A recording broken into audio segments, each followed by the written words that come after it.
Okay, what was the TLD? How did you wind up in the Feywild? Give me like 2 sentences tops is what you get. We fought the wild huntsman and tried to teleport back home. A wild magic storm caused the teleport to go awry, and we teleported elsewhere. Alrighty.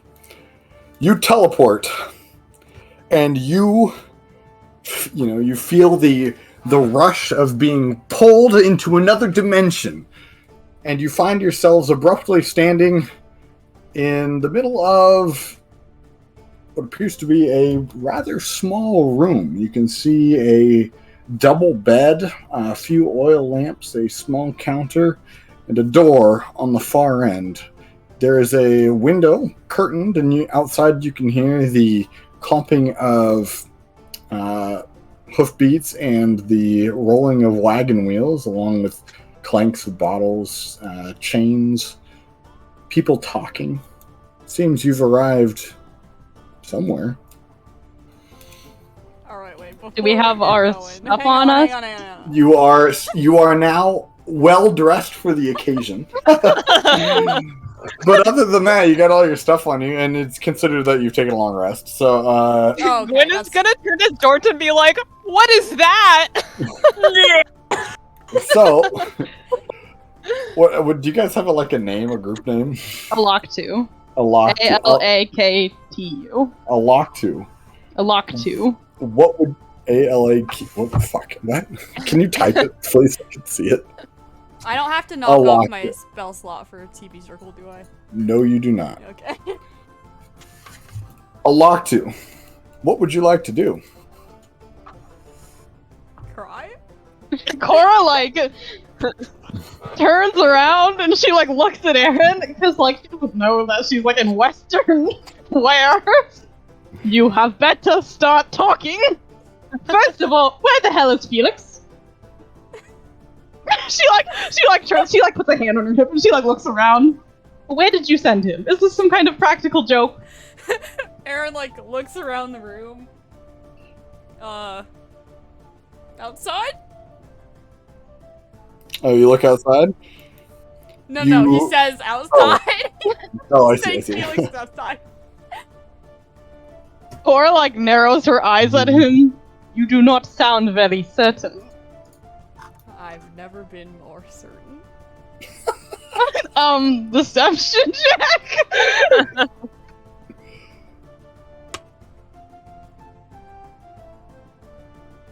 18. Oh yeah, 24. Cora's I can't tell for sure if he means it, but I don't really believe him regardless. And she looks over at Gwen and she's and what is this? Gwen is staring at... Well, I don't know if Aaron looks. He's got some boots on and a hat, but she's staring at Cora and she's like... Normal Aaron, but with a cowboy hat and some spurred boots. That's the only difference. She stares at Cora and she's like... When did Teleport Circle come with a wardrobe change? And she's gonna look down at what she's wearing. What? When did my boots change? Is there a window? Yeah, there's a window, curtained at the moment. I'm not gonna just bam, open the window. I'm gonna peek out, You peek out? Yeah, you peek out, and what you see is you find yourself on the 3rd story of what appears to be a building. You can see below you the street, and across the way, it's not paved, a dirt road. You can see across from you a number of buildings, very grid-oriented. There's not the mess of medieval structures like I assume you guys are used to, if that's the setting. Yeah, it's very organized in a very tight grid. You can see a little bit further up the lazy curve of a river, and further beyond the tall, rocky faces covered in snow of a mountain range, not that far off, only a couple miles.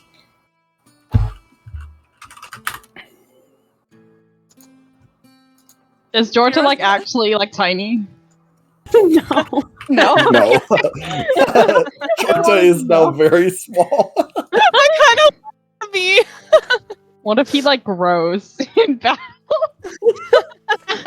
I mean, as long as it's not like in the fight, I'm tiny. I can be tiny. Can I be tiny now? I would say no. You're just No. normal size. Man. I mean, he's already short, anyways. That's gonna be too much for our purposes here. Aaron's gonna like look back at Cora like after he peeks out the blinds. He's just looking at her. Or just like sighs and shakes her head. Well, I suppose now is as good a time as any to figure out where the hell we have ended up. And she turns around to like leave the room, or is there like a door? Yeah, there's a door. Yeah. You can see there's one door off on the side that goes into like a little restroom, and then there's like a door at the end of a small hallway. You gather you seem to be in some sort of hotel room. Okay. Can I like make a check to figure out what like oh yeah, I've heard of this place, you know? Make, I guess. Obviously it's gonna fail. You know what? Sure. Just make a general intelligence check. Actually, you know what? No.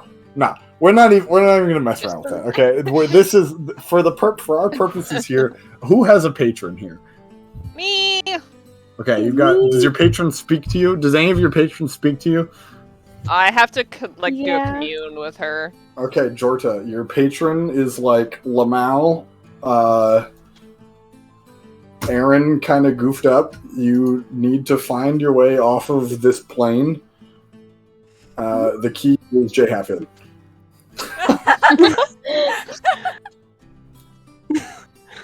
Lizard's just gonna be nodding his head up at the sky. And now you know, in order to leave, you gotta find Kill Jay Hatfield. There you go. This would have been established in the 6 sessions leading up to the start of this arc, but for our purposes, we're just gonna say that is your ticket out of here.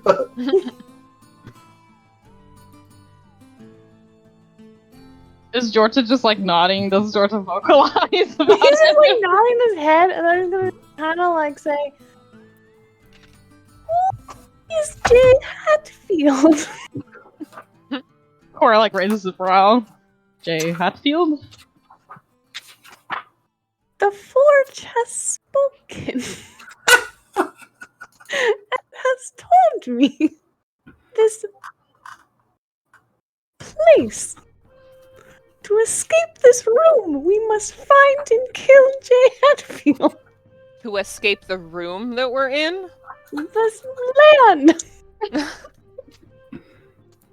Where are we? Where has evil man sent us this time? Listen, this is Felix's fault. He's not even here. He clearly sent us away. You cast the spell. What? Well, you cast the spell. You know what? No, never mind. He was helping. This is not worth bickering about. Let us go find out whatever is going on. Maybe go talk to some people and try and figure out whoever the hell this Jay Hatfield is. Alright, let's go. And Cora turns and heads for the door. Alright, you head for the door. Go ahead and open it up. You find yourself in a long hallway with a number of doors evenly spaced on either end of you. You can see that the floor is carpeted, what appears to be a very nice sort of woolen carpet. Though you can see it is dusty and dirty with what looks to be booted footprints covered in mud. You can see there's oil lamps hanging from the walls, a relatively low ceiling, a window at one end, and what appears to be a staircase further down off to your right. I assume you head down. Yeah, as long as the party's following, yeah. What was that? Are our mounts with us? No, not at the moment. You don't know where they are.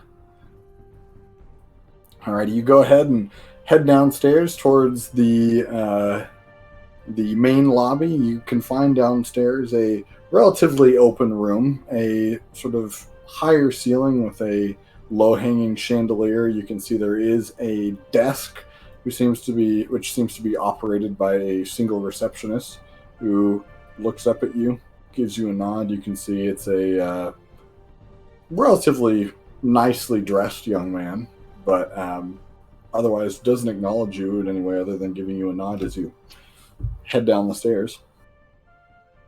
Does this young man have like a name tag or anything? Does not. Cora will go up to the receptionist desk. Afternoon. What can I do for you? Afternoon. We are a group of travelers, and she motions back to the party. Could you tell us what town we have found ourselves in?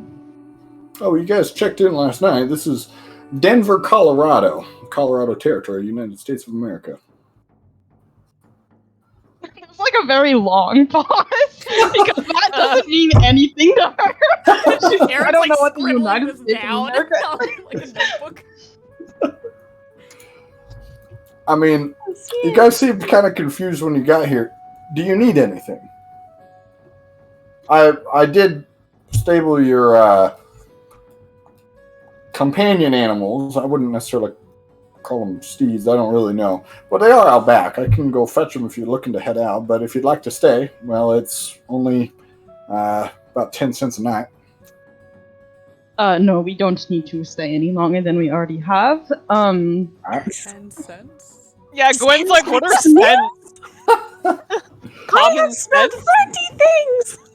Are you going to look into your wallets at that? Yeah, Cora's gonna be like, 10 cents? Yeah, so every one gold piece is $1. Your gold has been turned into dollar bills. You've got quarters, dimes, nickels, all this currency. It's not gold, silver, and copper. It's paper, silver, and copper.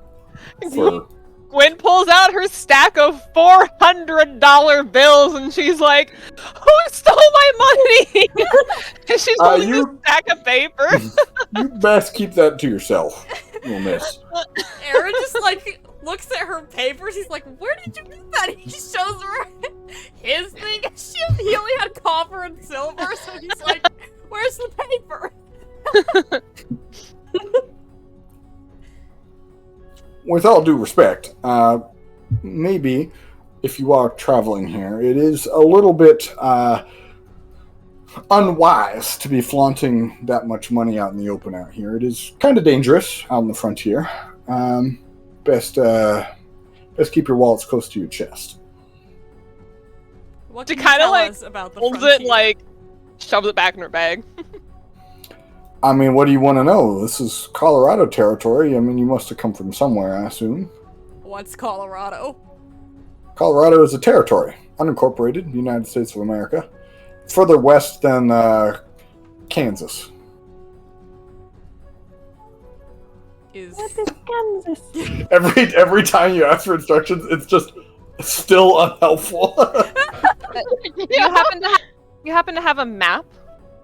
I don't have one, no, but you should be able to pick one down from the cartographer. Oh. They're over near the army base up by the river. If you head out and take a right, head up the street about 3 blocks, and then take a left, you should be able to find it. I don't remember precisely where it is, but it's up in that direction. You can ask around in the area. Cora, do you have our map? Yes. Cora digs out her map of their plane. She looks at it and then turns it around to show it to the guy. Do you know what this is? I assume is this manuscripts for a book? Or just she sees that this is a useless thing to do, and she just shakes her head and puts it back. I don't suppose you can tell us anything about the area of people around here. Well, Denver is it's a bit of a mix, really. We've got a fair bit of cattle ranching that comes through Denver, as well as a bit of mining from the Rockies out west. but we are connected to the Transcontinental Railroad. If that's where you're looking to go, you can head out to the rail station. It's just north of town. It'll take you up to Cheyenne, and then from Transcontinental Railroad, well, if you're looking to go west, you can head to San Francisco, and if you're looking to go east, it'll take you straight to Chicago. All these names are just like flying over her. Like, Aaron's she's like, already just standing there, Chicago. heavy blinking. Aaron's writing down transcontinental.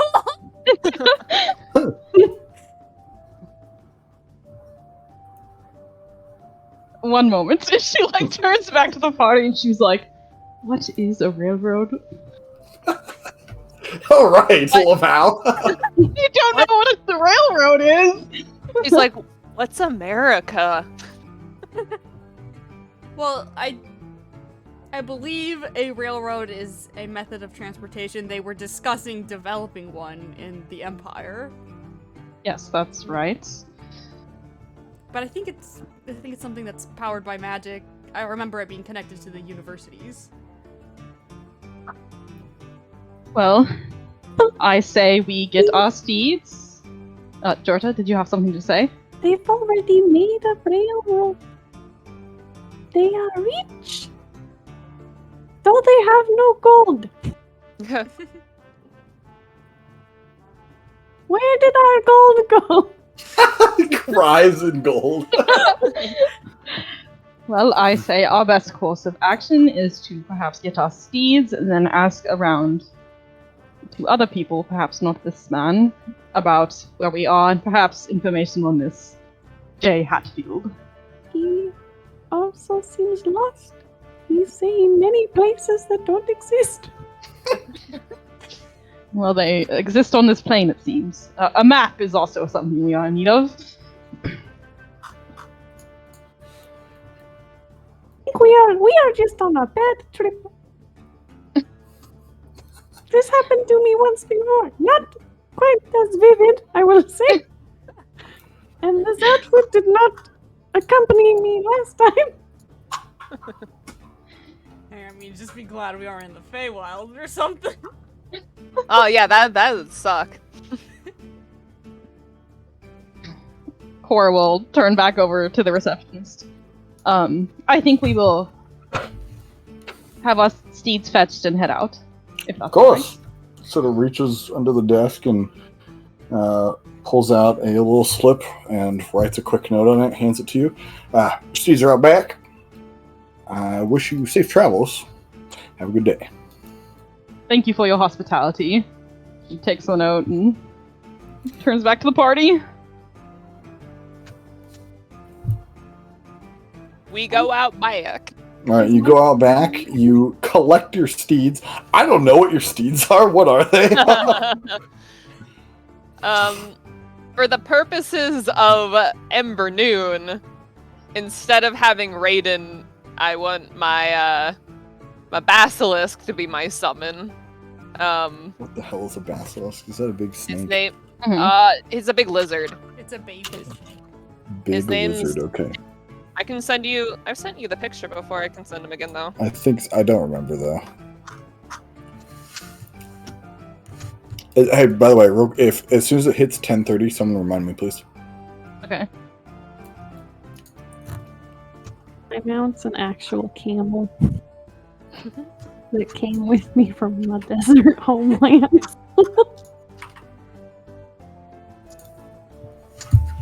This is Dignith. Oh right, okay. Dignif. Let me spell his name. Fuck. That's not gonna help. It's not. So it's spelled like, or it's pronounced Digamith with a THS at the end. Can you It's spell Welsh. it phonetically for the purposes of me just saying it?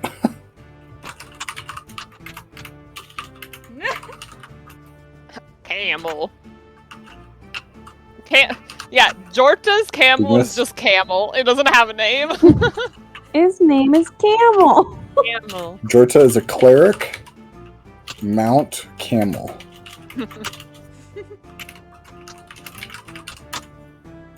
Cora I'm sorry. is a warlock. No. You mean Gwen? Nope. No, sorry, paladin. I knew that. Mount what? Well, for the purposes of this one shot, her mount's gonna be a horse. It's gonna be a white Spanish Mustang with light brown, almost like goldish stockings and same colored mane and tail. Okay, hold on. Stop. White Spanish. I'm not that far in. Spanish Mustang with what? With like brownish gold stockings and same color mane and tail.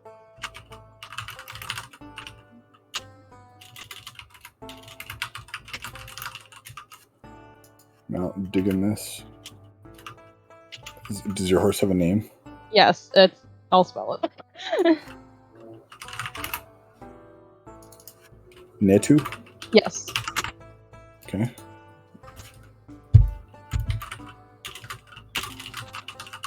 Is your camel named Camel? Yes. Alright, very good. Okay, so I've got, and then lastly, Aaron what? Aaron is a warlock. Oh no. Fuck. Necromancer. I have the correct class in my mind, but I'm looking at Gwyn, warlock, and I just say warlock. Alright, so we get to the Wild West and 3 of us are warlocks. We're warlocks. We're all Oh, warlocks now. what's your mount? My mount is Name a first. horse. Name first. Oh, its name is Kimaretti. Okay. Is horse. And it is a transparent horse, sort of. Transparent ghost horse. In the Nightmare. in the light it's less transparent, and then in the dark it's more transparent. But its fur and mane and all that good stuff is black. And you can see like its skeleton is like the main thing of it. And it's modeled after the legend of the horse that sweats blood. Very good. I've got your mounts. 2 horses, a camel, and a lizard. Alrighty, you guys collect your mounts. And you find yourselves in the streets of Denver. It is a little chilly.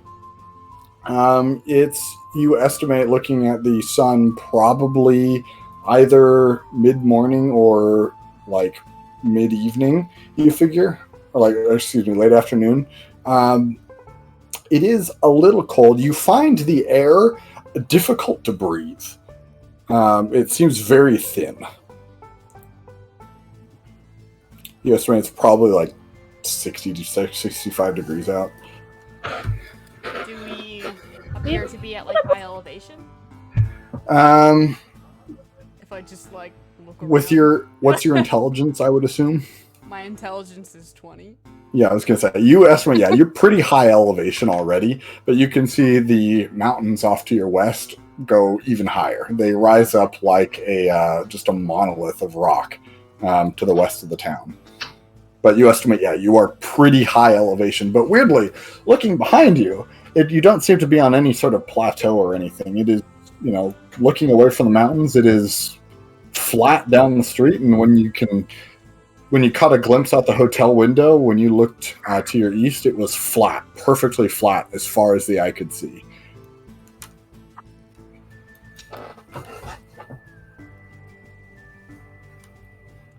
So what would you like to do? What was that? Seems we should have brought climbing gear.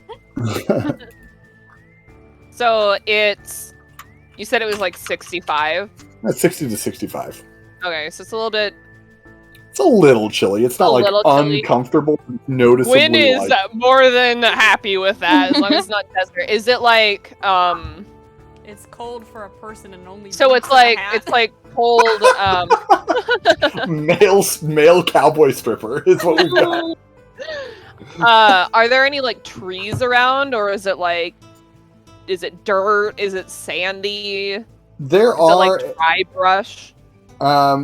In the town, there are a few like low trees, but based on what you could see from the hotel window, it's mostly grassland. There are trees, but but it's not like heavily forested or anything. It's mostly plains, and from what you could gather, shrubs and trees seem to collect together in groves that bordered what you assume would be sources of water.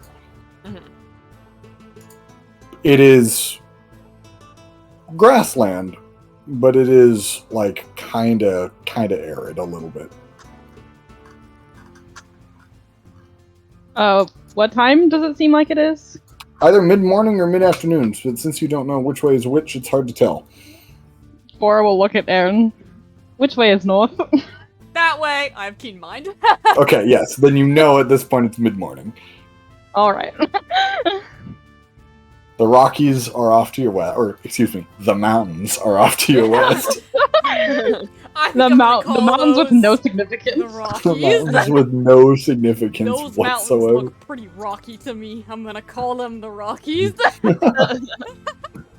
Very pog. After we grab our animals, Gwen will say we should go to the cartographer and see if we can get a map of wherever we are. Also, Or we not can into the find agreement. information on J. Hatfield. Maybe the cartographer knows where they are, or they live. I don't know. Well, you guys follow the receptionist's instructions, head on down what you can see signed as Market Street. You continue along a little ways before turning left on what you can see is labeled as 20th Street. Every single street is named. Again, this place is like a perfect grid. Though it doesn't run north-south, it's northeast to southwest. It's like rotated 45 degrees. You would know this, Aaron, knowing which way is north. But it is otherwise a perfect grid. And you head along 20th for a few blocks before you can see a little bit ahead of you what seems to be a small fort. Wooden palisaded walls surrounding what looks to be a small complex on the interior. A single watchtower rises up from the northwest corner, looking over both the complex and into the town and off towards the mountains. You can see that there are a number of buildings in the area. Many of them seem to be, as described to you by the receptionist, many of them seem to be supporting of the fort here. You can see that there are plenty of places for resupplying for travel. You've got your shoemaker, what are they called? Cobblers? Yeah, you got your cobblers. You got plenty of canning. You have the cartographer, which you can see, general store, a munition store, a few saloons that you can see labeled out. But most of the things in this area seem to be supporting the fort within the few blocks surrounding it. You make your way toward the cartographer, unless there's somewhere else you would like to go. Cartographer first. Alright, you head to the cartographer. You go ahead and make your way in. It's a relatively small building, very well lit though on the interior. You can see a number of oil lamps are lighting the interior, and you can see off in the back what appears to be a glass bulb that is just emitting a rather bright light. You can see there is a man in the back. He's sort of got glasses on, is poring over this large map, looks up at you. Well, morning, fellas. What can I do for you? We are in need of a map of the area. Okay, can you maybe be a little bit more specific? Are you looking for Colorado territory? Are you looking for Denver specifically? Both. Sure, yeah, I can go ahead and do that for you. We got a few here. They're relatively cheap. If you can probably take them off my hands for, I'd say, about $10. Gwen will again look at her money and be like, kind of lean into Aaron. Which one do you think is $1? Aaron's gonna like pull out his. What did you say silver was? Silver is the equivalent. 1 silver is the equivalent of a dime. 10 Okay, cents. so he'll like pull out like a dime and then he'll like look at your dollars. Well, maps are pretty cheap, right? So probably this one. Like, look at the dime. You pass him the dime. Yeah. He sort of looks at it, takes it, looks at it confused. I mean, not really sure where you're from, but around here, this won't get you a map. Maybe out east, sure, but I mean, rather Like, east specialized. Eastern Seaboard, New England. New And England. of course, the probably the Old South as well, but Dixie. But out here, it's going to be a little bit more expensive. We've been doing a lot of surveying. We got to maintain costs somehow. Hard to find a map out here. I'm amused because a song called "For a Few Dollars More" just started playing. It's just whistling is all I hear. Yeah. Can I roll to pick out the right currency? I mean, there are two currencies that show 10 on them. A dime and the bill that says 10. And you can see that there is a picture on it. A picture of what looks to be an elderly man, and underneath it the name Andrew Jackson. Good song. That doesn't mean anything to Gwen. Well, Just stares at it. United States. Aaron will be like, it's probably the paper. Because that also has Well, one on it. wait, does it say... It says dollar on it, though, right? $10? Yeah, it says $10 on Oh. it, and it says banknote of the United States Federal Reserve. I will read the money that's in my hand and be like, it's this one. Throw it on the table. Very well. Passes you a map of Denver and a map of Colorado. And you'll ask, were you also looking for a map of United States, perhaps? Or even a world map? Both. Could I look at a world map? Yeah, you can. Go ahead and just make a general perception check for me. I got a 16. A 16? So, first of all, the world map is a little bizarre. You can see that to the north and the south, there are these absolutely massive, like huge blocks of land that absolutely dwarf everything around it. You can see on the bottom what looks to be a solid block of white. To the north, you can see there is this enormous white island that is, based on the map of the United States you were given, you can see that this white island is as big as the entire United States. It seems that you are in a relatively small country.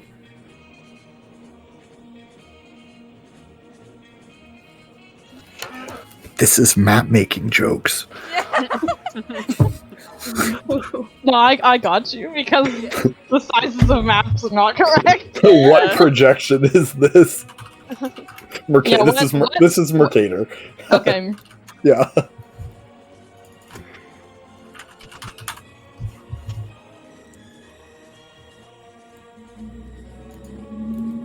I mean, you can pick up both those maps, though, if you want for another $10. Probably Do we just want the these? United States one. Aaron's like staring at the world map, like I'm going Yeah. to absorb this in mind. Can I take a piece of paper out of my stuff it would be parchment, but can I copy the world map because I have a cartographer set. Are you just doing it in front of them? I think he would let you do that. Well, you can I just- try to memorize it to do it like later? Sure, you can try to memorize. Go ahead and just make I'm an intelligence check memorizing for me. Okay. I got it. It's in my mind for a month. But you don't know a cartography tool, so you can be like, yeah, I remember it was like this. And you're trying to Like, explain this it to big. Cora. Pretty bad. That's a 10. The 10? I mean, you get the gist of it. You'd probably be like the equivalent of like a 12-year-old drawing the world map. And you can see, looking at it, Aaron especially, the area that would be to us Southeast Asia is not particularly detailed. You can tell that area is still kind of a question mark, but they otherwise seems to be the whole map, as well as, of course, the South Pole just seems to be just a block of white. Again, not particularly detailed. It seems that the world map is not like true to the actual world.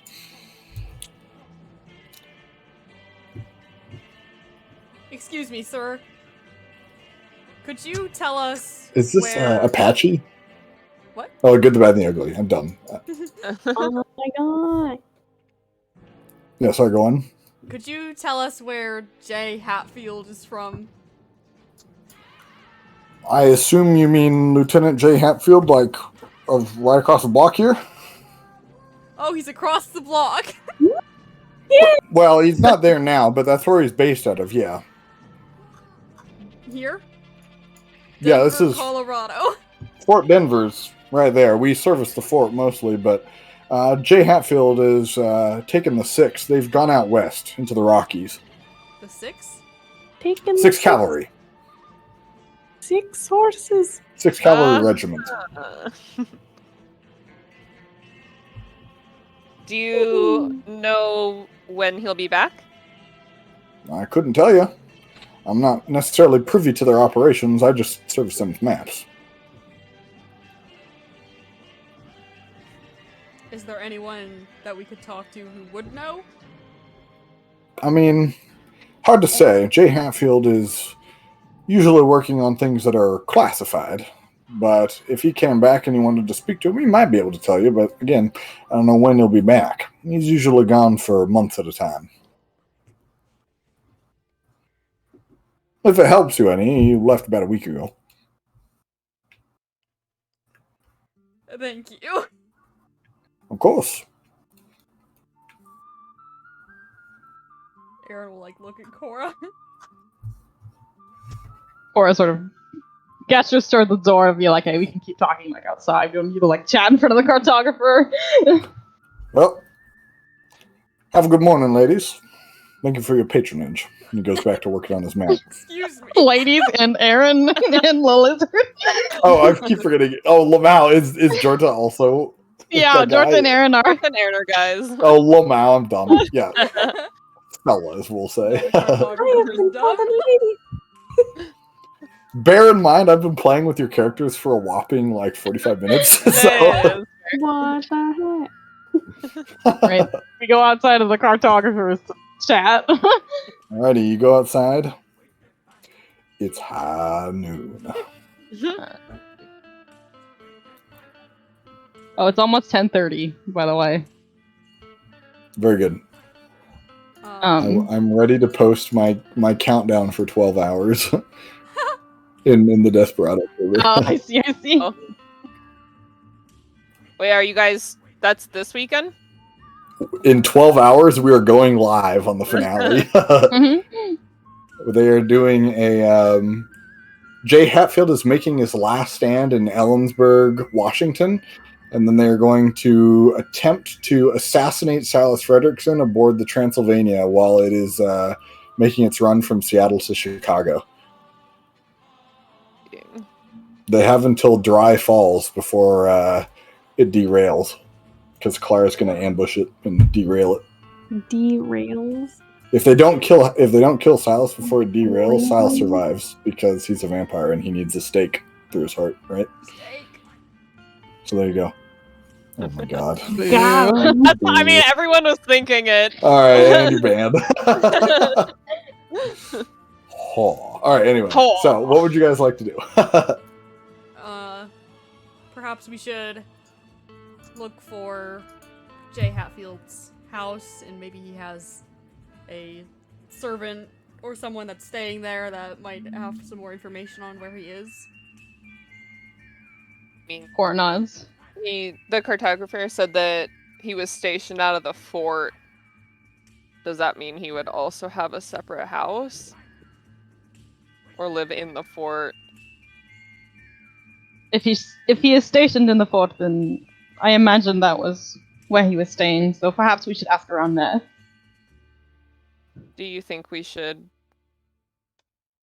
be openly asking about this man, or should we Well, if he's a be lieutenant, he's gathering probably an honorable man, intel?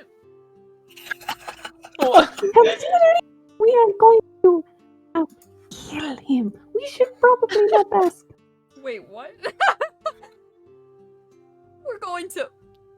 Aaron's like, what? Jorta told us that when sorry, what is your name right now? Ga Juan. Guajuan. Ga Juan. Juan. That's a new one. Can I call you Ga for short? Yeah. Ga will come down and strike you. I think I missed the part where what we have to do. He was- told us that when we were back in the inn. He is the Yeah, you would know that Okay. your objective is kill Jay Hatfield. He's our way out. Well, they don't know that's our objective. Well, Correct. perhaps we should Exactly, come up it's with the a point. reason to be asking around about him. An emergency? But for what? We know nothing about where we are. Yeah, that was our plan. Okay. For life. On the map, right? And They it certainly seems that haul they were- around the map to look at. By the way, one of the honestly the best features of Desperado is the ability to pull up Google Maps because this is happening in the real world and use like Street View and stuff. So if you want to pull There's- up Google Maps, there's your map that you have. The You would know at this Innkeeper. point you're in Denver, Colorado. yeah.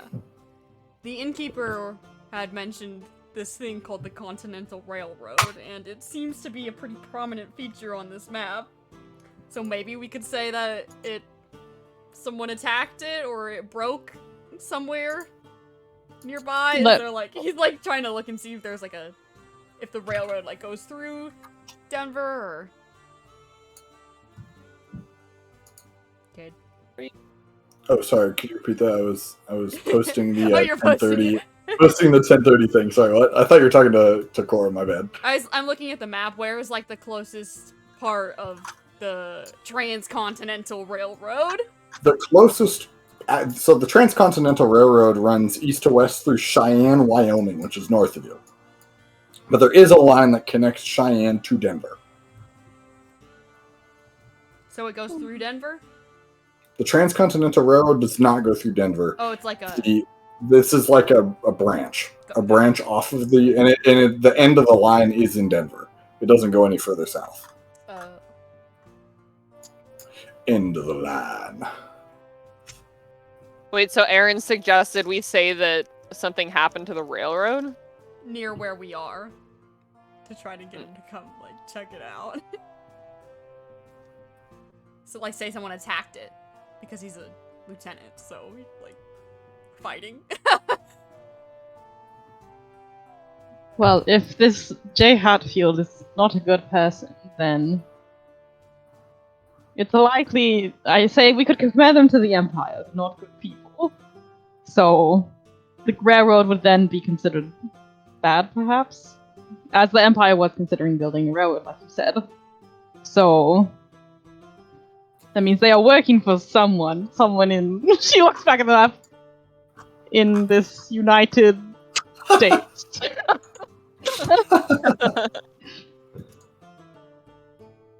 Would it be believable that we are concerned about the railroad? Well, see how the railroad ends here? So I would assume that the end is a rather significant part. So I'm gonna say yes. So our story is we saw someone, or we saw that it was damaged. Someone attacking it or something. Is it damaging This it? is a bad plan, Gwen says as she's staring at the map. You have a better plan. No, but this one sucks. Why? Tell me why it sucks. Because we don't know anything about this place, and you're gonna walk up to the fort and be like, hey, we need to talk to your leader. There's something going on with the railroad. And they're gonna be like, who are you guys? And not we're gonna be like, something I don't going know. on with it. Someone is attacking the railroad. We don't even Railroad know who, like, operators? Are there operators? You don't know. Okay, let's go find out how the railroad works. From who? Like, Ask I would somebody. like to get a job. Literally The- everybody that we talk to around here is going to be like, why don't you know basic things about this place? And then We we're can gonna say go we're tell this from- lie, and they're gonna be like, you don't even know what this basic thing that everyone around here knows, We and can they're say gonna we're shoot from us. England. What is England? I saw it on the world map. But the thing is, we don't know anything about this area's relationship with this England. So We broke the DM. we're travelers. We're checking it out. I'm fucking dying, man. We're not gonna learn Well- anything acting like we know something. You were told by the receptionist that the train station is in the north end of town, so at the very least, you can go check that out.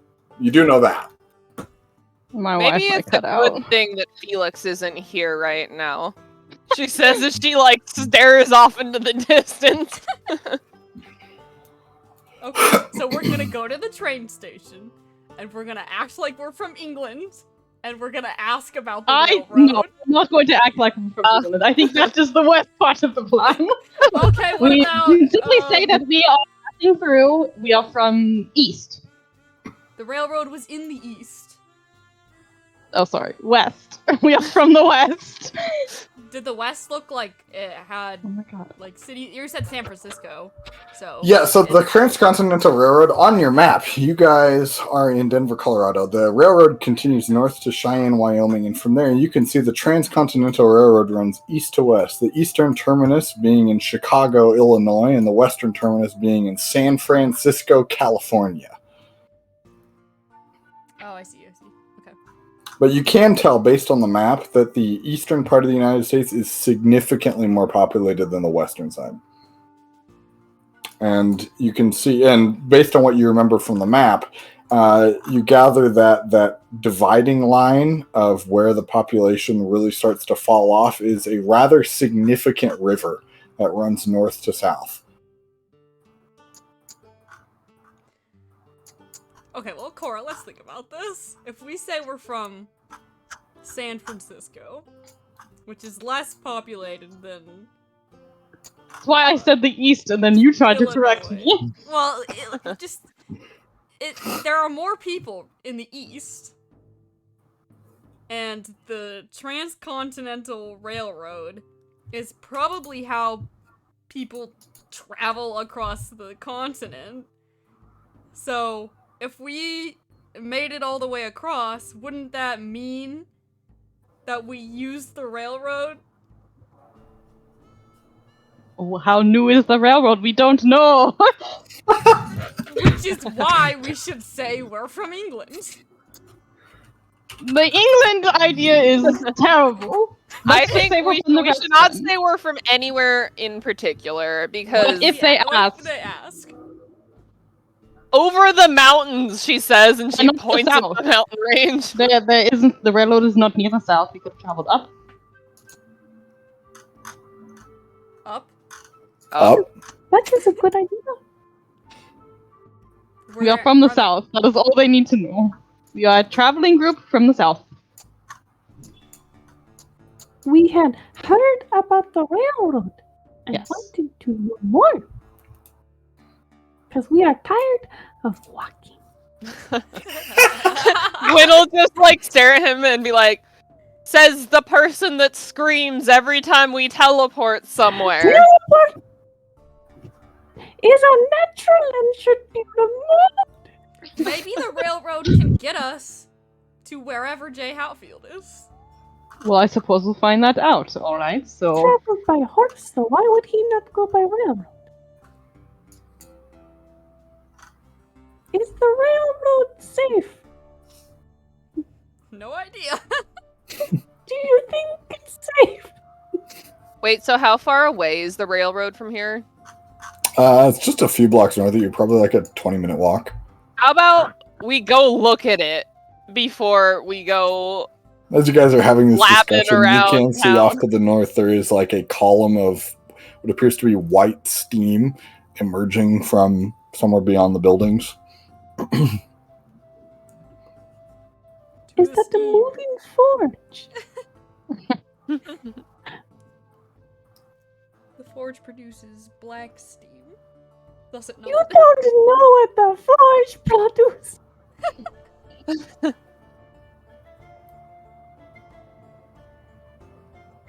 We go. Let's go look at the railroad and go from there. Alrighty. All right.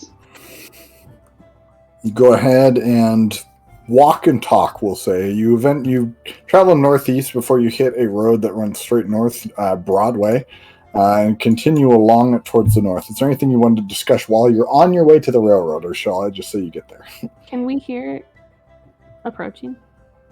As you walk, about halfway into your walk, you hear the off in the distance of a train whistle. Although I guess you wouldn't know what that sounds like, but that's what you hear, is a rather loud whistle. Multi-toned. Right. It's not a single note. It's like a tritone, okay? What kind of bird is this? Yeah, I feel like we'd hear that and we'd look up. What kind of bird is this? I rolled a 5 and I have no bonus. It's like nothing you've ever heard before, certainly. What is like the general population of this town? You can see that in this town there is a bit of what appears to be administration buildings near where the hotel you guys were at. You did see the office, for example, of the Denver Water Department, as well as the state courthouse and the marshal service. But the buildings you're passing as you're heading further north appear more and more to be purely commercial and mainly for what appears to be the transportation of agriculture and mining equipment and like actual materials, raw materials. Are there any like people out and about? Oh yeah, there's plenty of people out and about. You can see many are dressed in wools, leathers, a fair few of them in cottons.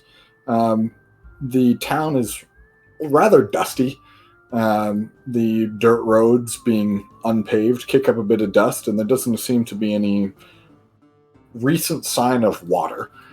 Though you do pass along the river. You don't know the name of it at one point. But you guys continue north. That seems to be the popular. They're going about their business as usual. Are most people human, or are there elves, or there? There seems to be a fair human, elves, dwarves. You even see a few tieflings, one or two drow even. Are there Oh, Gwen's gonna stare at the Lizard? tieflings. We haven't seen those before. Or they're not Orcs common. and drow too.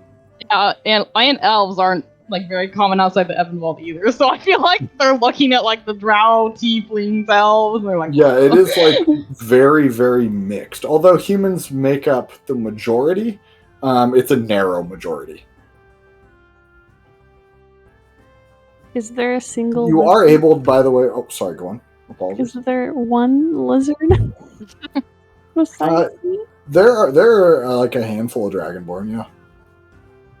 He's not a dragon. But I'm not a dragonborn.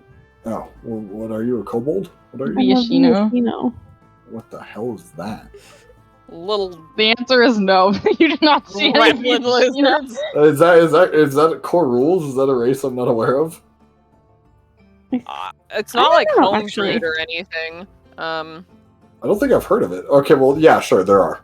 Like, why not? They're from the MTG like expansion. Oh, okay, well that explains it. I don't have any of those source books, so I'm not familiar with them. They are very ugly in their Hey. official Hey! art. Don't be mean. I dare you to look at my drawing of the lizard and call him ugly. Okay, well you have that, and then you have this monstrosity as the quote unquote official art. Oh so I my think god, what the hell is this? No, I take it back. They are in fact ugly. This ugly lizard. Iron lizard. I am nice and friendly. But yeah, you see a handful. Yeah. Oh, what are they doing here? Living, probably. But it is so cold. Why are they here? Do they look cold? I mean, they seem to be dressed pretty warm, heavy overcoats. You can see some baggy pants, tall boots. Not everybody, but you do see a few people wearing these like broad-brimmed hats. Many people seem to be tanned, dusty, sunburned. Gwen kind of like looks at herself and then at Aaron, and she's like, "I think we're too pale to be from around here, anyways." I think we look like we're from England. You don't even know what England is. It's like the best meme. I don't. Okay, so you guys continue walking. Eventually, the street opens up, and ahead of you can see what appears to be a long wooden platform with like a small one-story building. It appears to be a single-room building. On it, you can see that there is a few people that are sort of loading and unloading material from what appears to be an enormous steel beast. You can see a good 20 to 30 feet tall, very, very long, over 100 feet long, almost like a snake. This great black monstrosity spewing steam and smoke from the front. You can see there's also plenty of steam hissing from the side of it. You can see as you approach, one of the people on the platform, guy in what appears to be a striped white and blue shirt, begins ringing this yellow bell. And as you approach, the hissing of the train and the ting, ting, ting of the bell begins to overwhelm your ears. You see people begin to scurry about with greater fervor. They load up the train cars. You can see a number of families beginning to, hug and say goodbye. One of the freight cars, you can see 2 horses get loaded on via ramp before the great sliding metal doors closed and chained shut and the ramp pulled away. What would you like to do? Lizard is enthralled. Honestly, Gwen is just like staring at it, like observing. She's just like, I don't know what's going on. Cora's looking at it like pretty skeptically because like the Ebenwald is like the exact opposite of like industrial metal like that. It's like the opposite of how she grew up, so it's kind of uncomfortable to look at. She's like, that's kind of not right. It's like a sinister mockery. Yeah, exactly. I mean, it's the cars seem to be colored browns and the roofs have like this white trim to them, but the actual locomotive is solid black steel, painted with a bit of like reds and golds, spewing again smoke and steam and these massive bellowing belches from a smokestack on the front. Okay, please change the music. Yeah, I was gonna say something. But it's such a good Enough of that. It's very good, but it's also not easy to talk over. Just turn the bot down. This is much better. So this is the railroad. I told you my idea was perfect. Look how You can big see- this place is. You can see stretching off to the north, the actual rails themselves, 2 steel bars that run almost like a pair of ribbons off into the horizon to the north. Is there like a diagram anywhere of like how the station is laid out? Make a perception check. 7. 7 doesn't appear to be the case, no. I mean, it is pretty small. There's a wooden platform with like 2 staircases going up to it in that single building, and otherwise off to the back where you can see freight cars, lumber cars, cattle cars, caboose down at the end. Most of it seems to be less station and more like industrial loading areas. You can see over the train you can see there's this like long pipe that is like got like a drop on the end of it that goes straight down, and you can see as the pipe is like dropping water into like an open valve on top of the locomotive, and as it continues to steam up, you see them close the valve and swing the crane arm around to pull it out of the way. Is there like a schedule? Like time? You don't see a schedule, no. But you do see there does seem to be someone sort of in charge who's ringing the bell at the moment. Do we want to like talk to people? Do we want to see what kind of cargo they're loading in the back? Like, Let's check out what they're loading. Alrighty.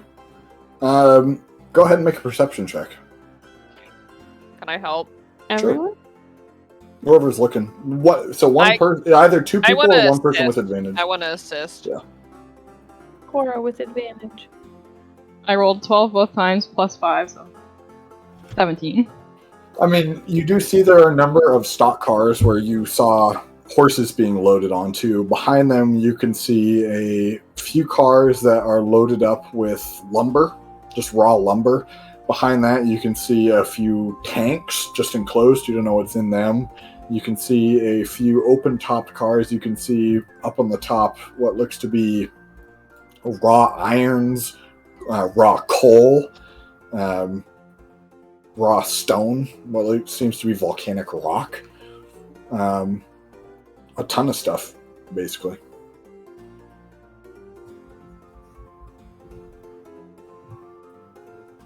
And there are people getting on as well. By this point, they've stopped getting on, and it seems to be the people that are on, and the people that are at the station are like seeing the train off. Okay.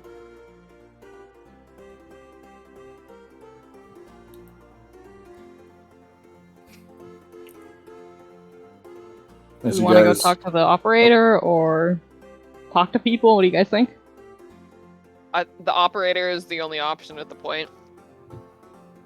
And the people Everyone else seeing got the on. People, and the people seeing their families off. Mm.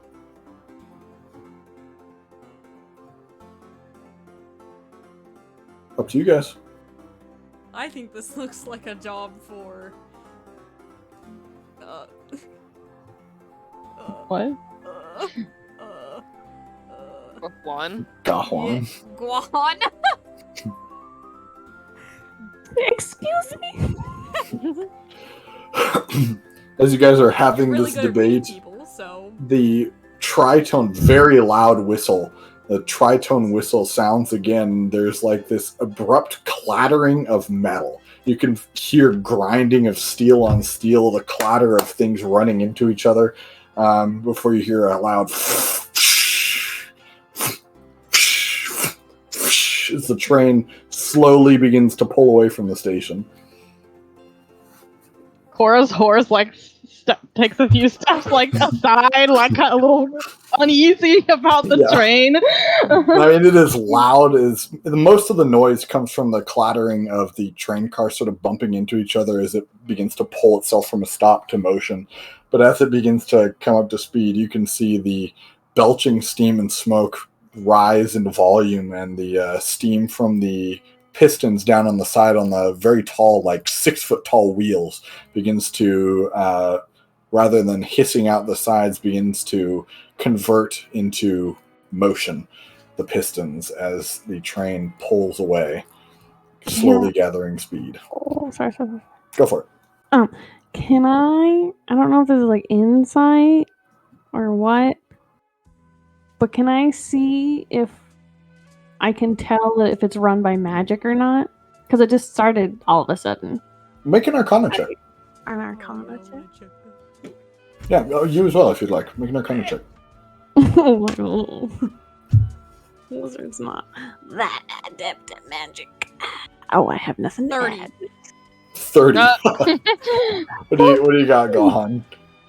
14. 14? You're not really sure.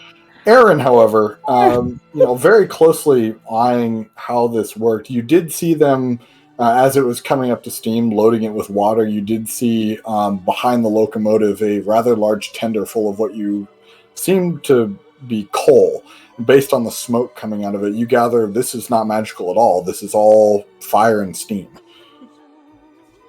It's powered by the forge. The forge. He'll like point at the like coal. Oh, a little forge. I see. The child forge.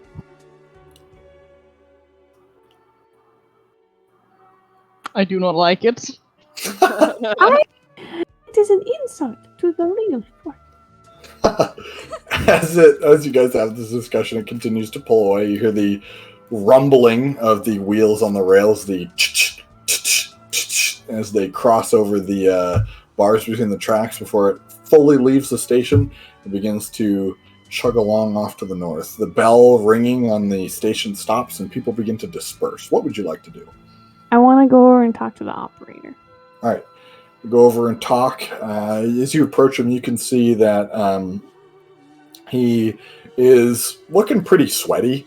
And it does seem that like the left side of his clothes are a little damp by the looks of it. But otherwise seems to be in fairly good condition. And as you approach him, he looks at you and gives you a wave. Going to wave back. Hello.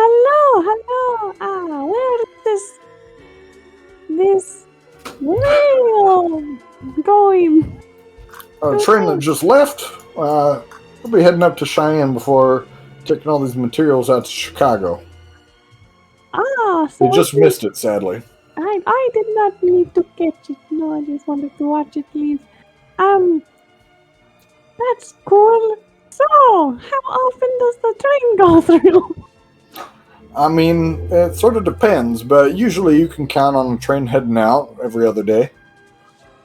Most of them head out east, but we get a few heading west as well. There's more than, I guess, of course, there's more than, every day, you say? The same Every other day. Every other day. Oh, not the same train, no. Not the same train, no. It takes a few days to get out to Chicago. Few days to travel to Chicago by rail. That's right. Yes, makes sense, yes. Certainly beats riding there. Why not Yes. just teleport? Well, I mean, did you see what was loaded on the train? Kind of hard to teleport, thousands of dollars worth of iron, coal, and cattle. He's got a point. That is true. I mean, it can be done, but at a certain point, there is a question of efficiency. That's why we're here. How Is long it have you efficient to been here? power? Oh, sorry. Of course, plenty of coal, plenty of water. How long have you been here, sir? Well, I've been here in Denver. I was born here. Oh, that's nice. That's nice. You like it here? I quite like it, yes. Are you know this area well then? Fairly well, yeah. Are you looking to go somewhere? Oh, nowhere in specifics. I have just heard tales of many different people in this place called Denver, Colorado. I heard a name in particular of a high official, and me being a searching soldier soul, I wanted to hear. Do you know much of Hatfield? Man, Lieutenant J. Hatfield. I'm not familiar with the name. If you're looking for a lieutenant, your best bet's to head over to Fort Denver. Oh, he is not that well known. That is disappointing. I mean, with all due respect, there is a couple thousand people in this town, and while I do work at the railroad, I don't meet everybody.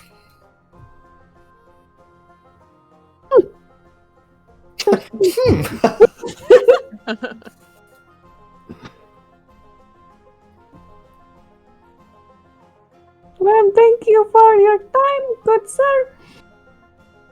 Of course. I know. Looking to buy tickets? Just let me know.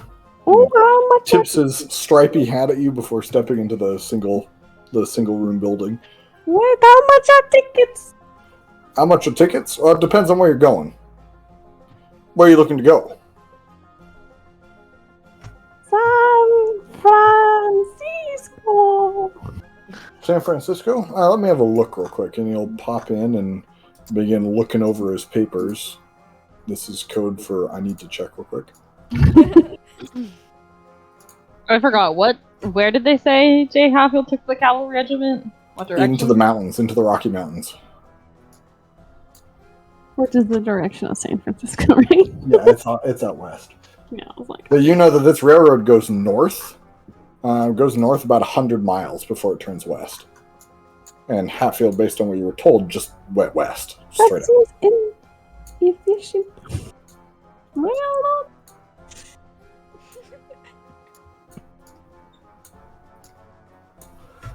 Where the fuck is this?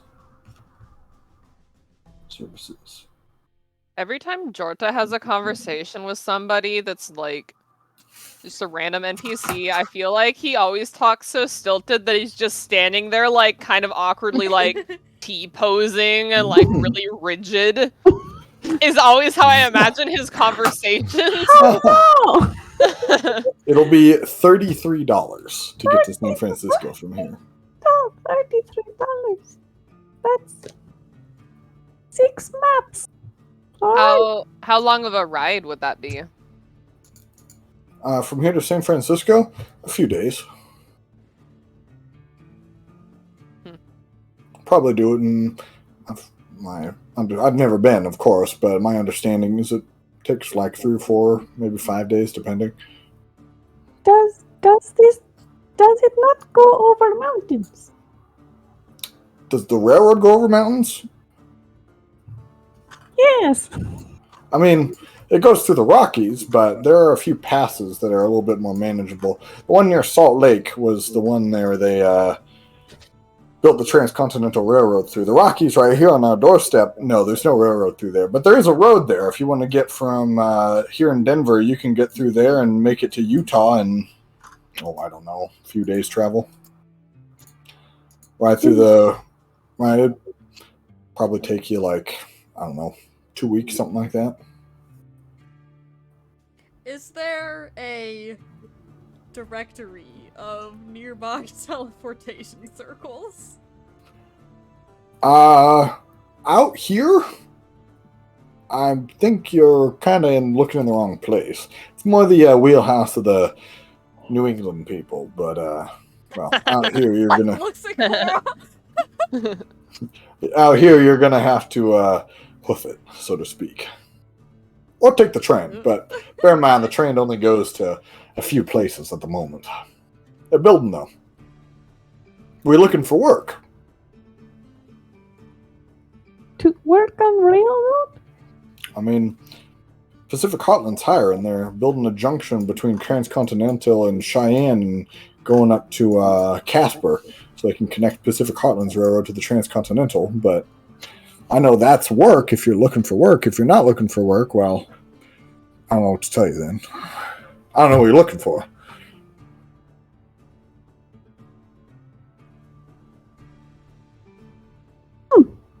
Just gonna keep her mouth shut. Like, I don't have anything to add to this conversation that's positive. Well, thank you again, good sir.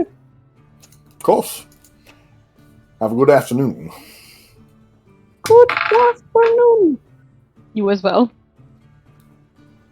Steps We inside. already said it. All right.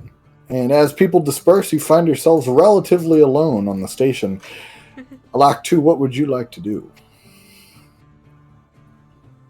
I say we ask around the fort then for Hatfield's whereabouts and such. Who he is. Who he is. More about his mission. He is a week ahead of us in a 2-week travel. Yes, is that you gathered that too? He left. You left a week ago. He rode Yeah. out directly into the Rockies a week ago. Yes, so he's a week ahead of us. So it sounds like we're going to have some traveling to do. Or we could bring him here. Bring him here. What do you mean? My plan from earlier. You would like to Oh yes. big machine. Not me. Not us. Get A someone false else report. to do it. No, Ellen, that won't work. Think of it this way. We make a false report. If they even send out Hatfield, they're going to have to send their own men out to go find him and deliver a message. We could say it's coming in about 2 weeks' time. Wait, but then we'd have to sit here for 2 weeks. The sun is shit. We should go to the fort and ask about Hatfield and then head. Here, while you guys discuss, can I use the restroom? Or do we Go ahead, need a yeah. restroom break? Restroom. Are we taking a break? Restroom break. You can keep talking if you want. I need to take a restroom break, but You everyone go- else is you also go. fine Is everyone with that, else so BRB. leaving? I'm here. I'm fine. I'm from England. I was gonna say, if we, like, send a message and...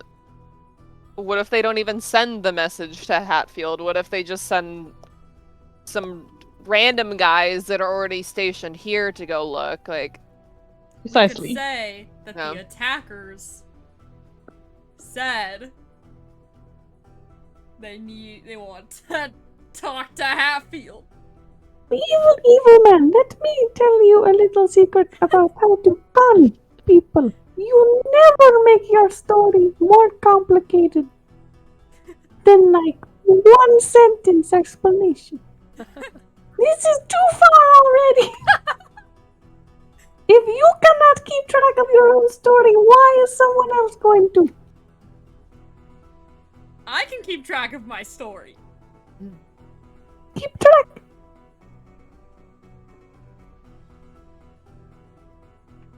hear me out. And Gwen has this look on her face, like what she's about to say is something like Felix level stupid. She's like, we held a stakeout in the fort and hold all the people ransom and wait for him to show up. No. No. No. And she just starts laughing. Alright, I'm back. Cora just like Why don't sighs. we just go to the mountains and no, first we get a picture of this Hatfield. Then we go to the mountains and Yes. our good friend the lizard will be able to What? scry on Hatfield, and that's how we can find him. So essentially, what I suggested is we go find a little more about Hatfield, and then we go west. I didn't hear anything about a picture. Are you adding more steps to our plan? We go to the fort, we ask around a bit, and then we go west. That is the plan. It is easy. We don't need to Yes. overcomplicate it with sending out any letters and waiting around. Do you think he has a diplomat's pouch? Cora turns her horse and starts riding towards the fort. Alrighty, you guys ride towards the fort.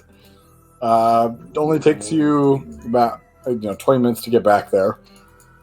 Again, wooden palisaded walls, relatively low. It's not like a castle or anything. It seems to just be like a square of wood palisades and some buildings inside. Horrible. Wait, Cora, I have an idea. She raises a brow. Okay, what we do, right, is we get the name of another lieutenant or someone of high enough ranking that could discuss personally with Hatfield, and we write a letter in his handwriting and his name, and we say that we're sending more people to Hatfield, and we need him to send us his location, and to wait for the new troops. Did you just ignore like everything that Guahan just told you? That's too complex It's for not Khan. complex! Or we could keep doing what we're doing and ask around and then head. Well, towards why not Rainbow. both? We don't even know if he has a diplomat's pouch, so if it doesn't work, then it doesn't work. Okay, well that's gonna be your side project while we ask around.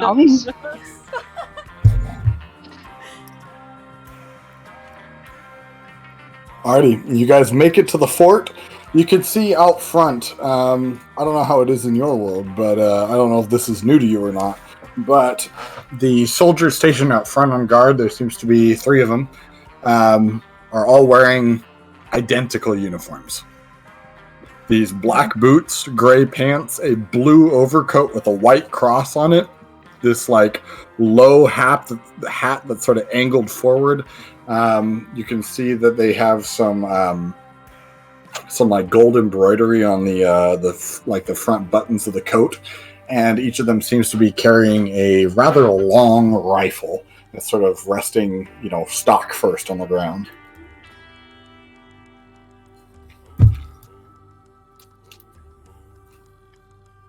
That's what you see at the entrance of the fort. Okay. Basically, just a gate in the palisade. Yeah. There's no portcullis. There's no big wall. There's no towers. It's a gate. Well, Cora will like dismount her horse and head up to the gate. Alrighty. You walk up to the gate. And sort of eye you as you approach. She's just gonna walk like she belongs there. Like she's not gonna stop to talk to them. She's gonna keep walking. Oh, I see. As you walk forward, they sort of just look at you. As you continue to get closer, you see 2 of them raise their rifles and make an X across the gate, barring you. Now, hold it right there, ma'am. What's your business? We are here to speak with Jay Hatfield. Unfortunately, Jay Hatfield is not here at the moment, but I can't take a message for him. And where might he be? Not sure. He received his orders from the army office about 9 days ago, and he's went out into the Rockies. Don't know where he is. Well, we have orders of our own to connect with him. Who are your orders from? Aelfric! It's classified. Make a deception check. Okay. Alright, that's pretty good. 18. Not this song again. 18. Yeah. Why is this mine again? God, please no.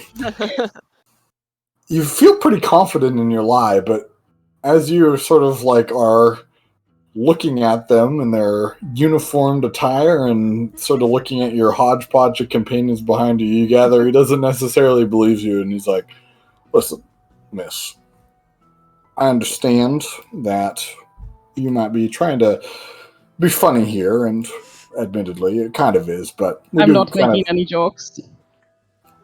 I'm afraid I can't let you in.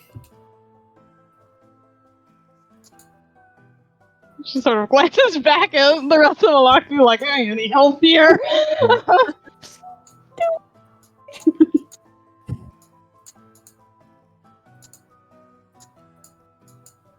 Gwen honestly just kind of stares. She's like, I don't know. We didn't really make a plan for this. I don't know what do you want from me. Face is gone.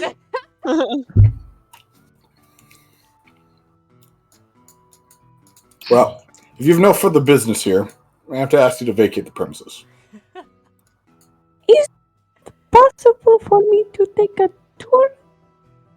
I'm afraid without the commanding officer here, tours are closed. Oh, I was really looking forward to maybe joining you guys. Oh, you can go speak to the army office about that. They're just 2 blocks up the road. Oh, army. We will take our business there then. Very well. I love your coat. So Thank you. Looks kind of confused. Thank you. Yes, I love it very much. So you guys leave, I assume? Yeah. Where to? Army office. Army office. All right, Yeah. you head to the army. It's about a block away, or 2 blocks away. As you approach, you can see it's a single-story building, relatively small, and you do see that there are, and you've seen them along the streets, these like tall poles with like T's on the top running wires. You can see that one of these poles carrying wires does drop directly into the building of the army office up on the corner roof. The wires drop into the office. Can I quickly pull out the map? Yep. Again? What's Scan. the, like, next big town that's to the west of the mountain?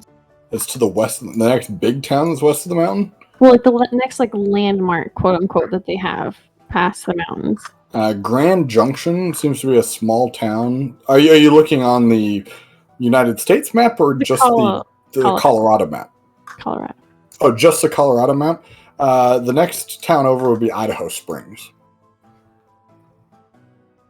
Hmm. Rather confusing because you do know on the United States map there is an Idaho territory, and Idaho Springs is in Colorado territory.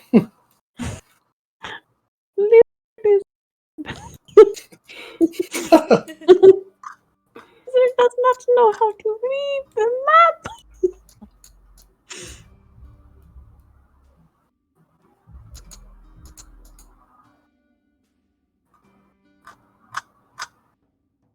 Would that have been past the Grand Junction? Or before it? Well before Grand Junction. Grand Junction is on like the western border of the state with Utah. Yeah. Utah territory. Does it look like a railroad goes to there? Nope. It looks like the closest the railroad gets to Grand Junction is Salt Lake City and Denver. In both instances, you got to get through the Rockies to get to Grand Junction. Mm-hmm. Okay.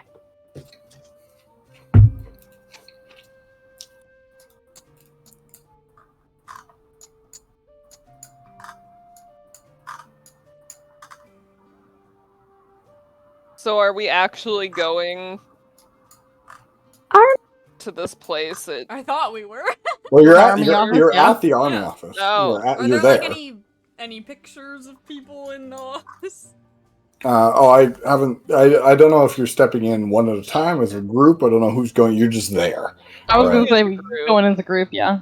Okay, you go ahead and go in as a group. Inside, you can see that there are only a couple people inside. What seems to be like a few chairs and a front desk. Off to the left, you can see the building opens up, and there are a few windows and a few people working at desks. Only about 8 of them. You can see behind the reception desk there is this what looks to be heavy door that is slightly ajar at the moment, and that's how you can tell it's rather thick, but you do see there's a pretty hefty looking locking mechanism on it, and slightly through the ajar door you can see those cables running down the wall into some sort of machine you can barely make out in the back. But as you enter, you are greeted by a receptionist. Well, good afternoon. Afternoon. What are you here for?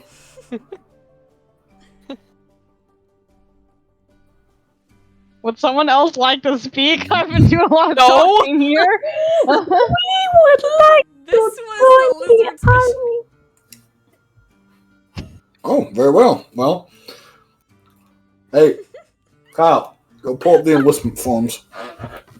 You can hear rustling around in the back room before it seems to be he looks almost like an army guy, but rather than in the like full-on uniform, you can see that there is like a bit heavier of an overcoat. And rather than the like front-facing kepi, you can see another broad-brimmed hat. Brings out the forms. and hands them to the receptionist, who passes them over to you. Well, sign up here and we can get you sorted out. Cora will take the form and say, "We were interested in joining the cavalry regiment under Lieutenant Hatfield." Are you looking to... Hatfield. Well, I mean, we're certainly looking for people to recruit. I don't necessarily know about joining Hatfield's regiment specifically. I understand he handpicks his men from those in the General Army. But if you're looking to join the General Army and you put in good work, I'm sure you'll get noticed by him. I would arrange a meeting with him, but unfortunately he's out at the moment. He gone? Where has he gone? My understanding was that there was some sort of trouble out in Kremling in front of the Rockies. I don't know exactly the details, but he went out to handle that. Oh yes. Handle it very good of him. What? Good of him to handle it. Oh, I see. Are there any pictures or newspapers in here? Make a perception check. 13. 13. You see a single photo of a... What in the fuck is this? I like it. Whoa. Why does it sound like didgeridoos? I know. But you can see there is a single picture of what appears to be a short-haired, bearded man, sort of a heavy-set face. You can see, even in the picture, rather dulled eyes of what you... who is a passive... What's your passive insights? Passive insights? Mm-hmm. 16. How do you calculate that? It's 10 plus to your insight score. My insight score 17? Okay. 11. 10. Don't have a plus to that. My passive perception is 15, though. Yeah, so...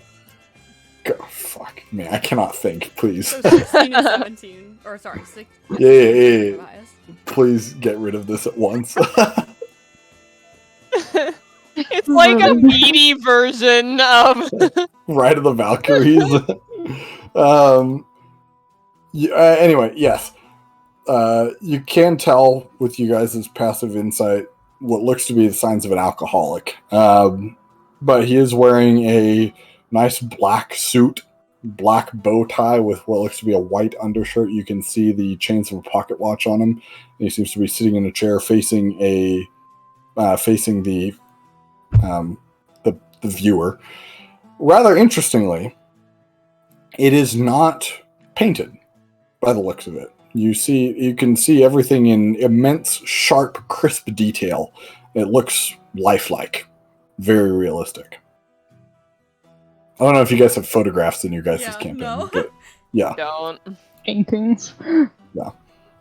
There doesn't appear to be a painting, no.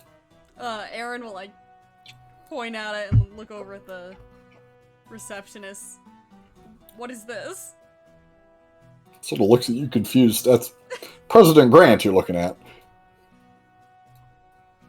Ah. Oh! Oh my!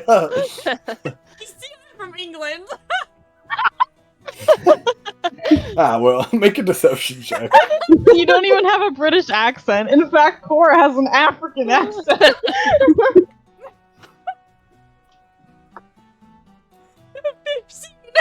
15. Fair enough. seems to think nothing of it. Aaron crosses his arms and looks smugly at Gwen and Cora. Cora rolls her eyes.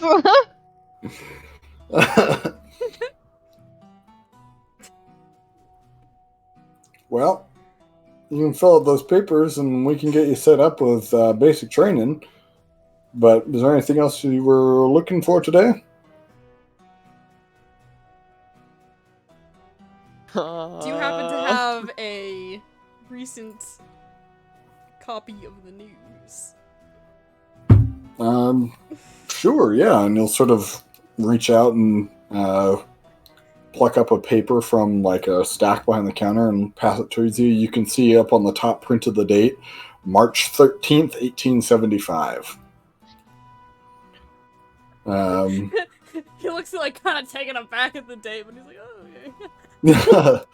But the headline is a announcement of the extension of the railhead from Casper, Wyoming or Cheyenne, Wyoming to Casper, Wyoming, and there's like a little article about it calling for workers to apply.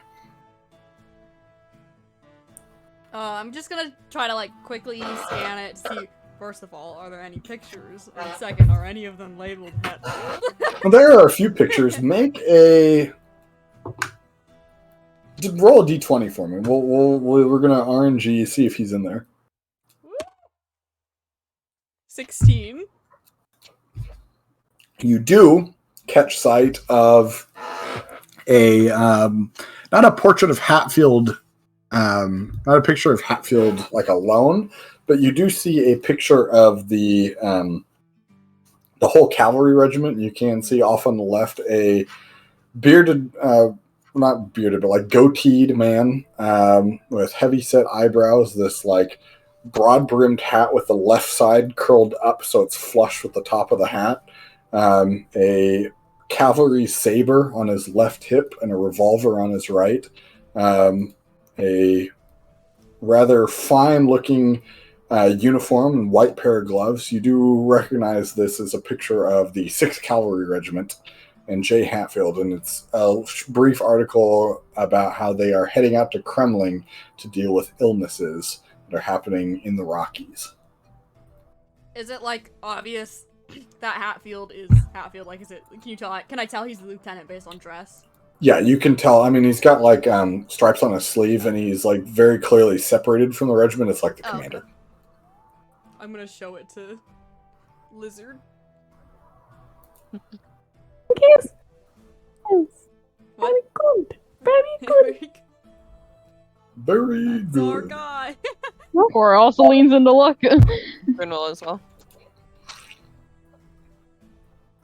Seems we're heading to Kremlin. Yeah, we heard that earlier, yes. Mhm. Where is that on the map? Perhaps we will take these papers. Thank you, gentlemen, for take these them. papers. We look forward to serving in the blues. So it looks at you confused. Of course. Well. Pleasure talking to you. Pleasure to speak to you. And you guys We are leave, I assume? going now. Yeah, I assume you guys leave. Alright, where are you guys going? What would you like to do? You're back outside. Kremlin. Wait. Where's it on our map? Kremlin? Yeah. Kremlin is a rather small town past Idaho Springs. It's northwest of Idaho Springs. Yeah. Right.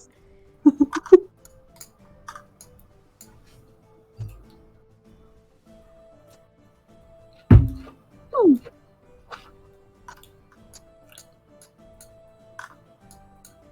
Why? you know where... Oh, Sorry, sorry.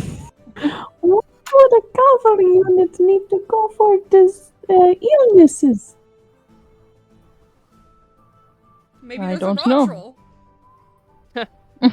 What control? A Sorry. rot troll. A rostrum, yes, maybe. Or perhaps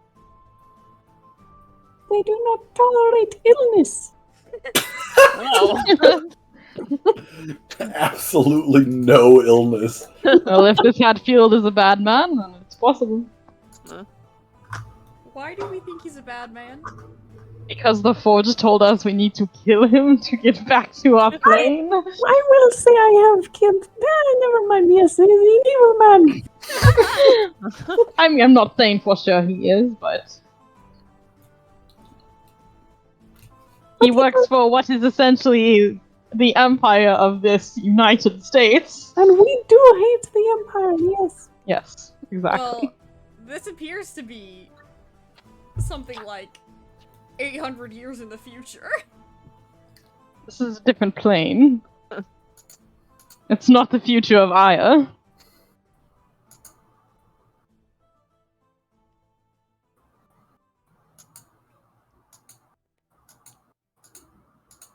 Planes don't necessarily mean time travel. But this one does. Do we want to join the army or do we want to just run over to Kremlin? I'd say we head towards Kremlin. Perhaps I'd rather not may be useful. get locked into like a job and have to sit here and be in a 4-year university. I knew you were gonna say that. Hey, university's pretty fun though.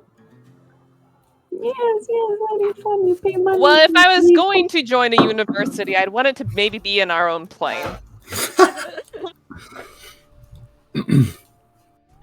So, did the train go towards Kremlin at all? Nope, it went straight north towards Cheyenne, Wyoming.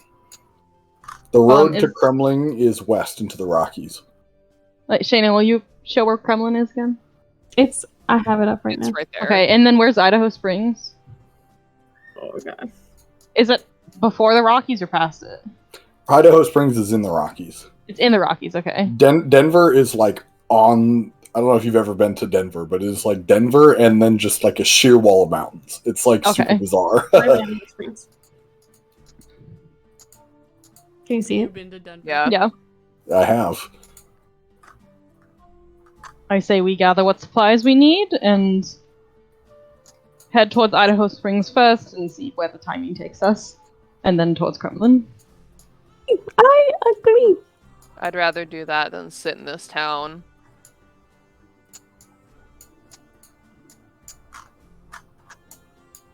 Alrighty. So you guys are gonna head out. Are you gonna head out today, or are you gonna head out in the morning? It's up to you. I say we head out today. What time Might You, is as well it? not waste you time. know that it will be a day's ride to Idaho Springs. Do we What time of day is it? By this point, it's like mid-afternoon.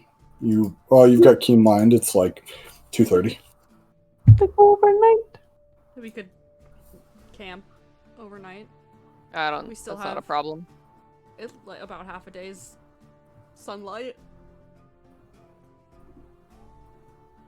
I say we head out today.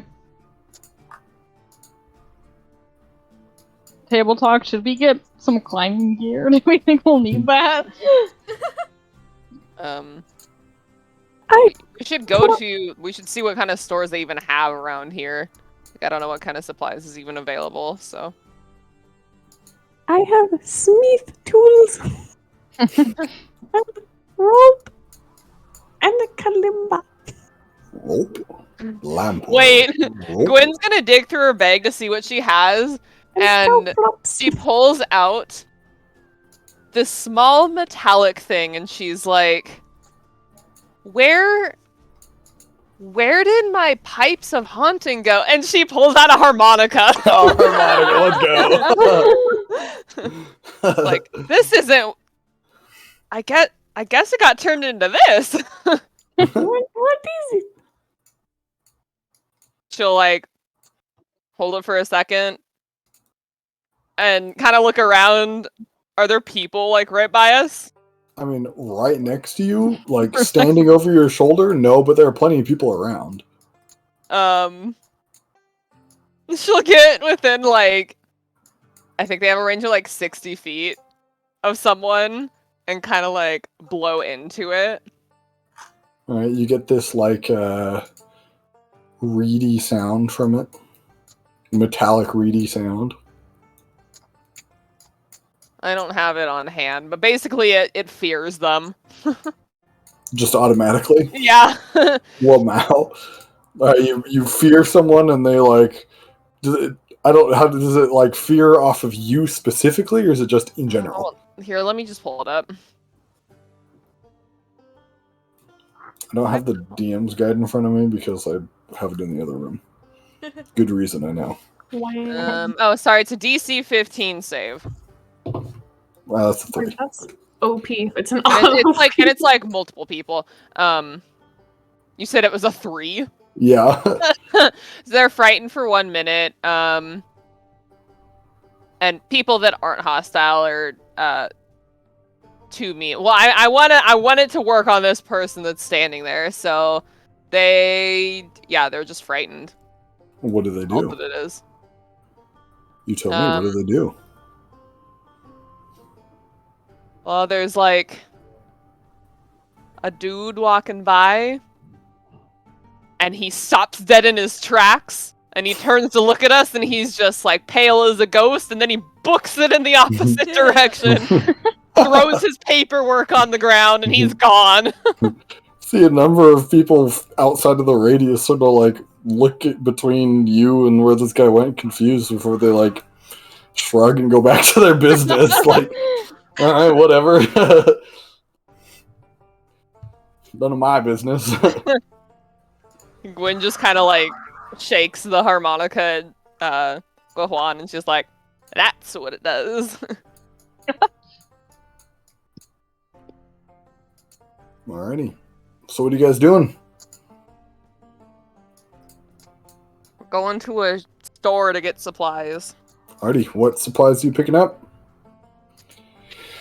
Cold Food, gear. cold gear, apparently. Yeah. Mountain climbing stuff. You have a ring of warmth. Oh, actually, fuck. Hold on. I'll be right. I gotta go grab my player's handbook. BRB. I'm gonna go get a drink while he runs away. Cold. I'll go I'll be right pee. Short break. Everybody go do something. Well, crap. Okay.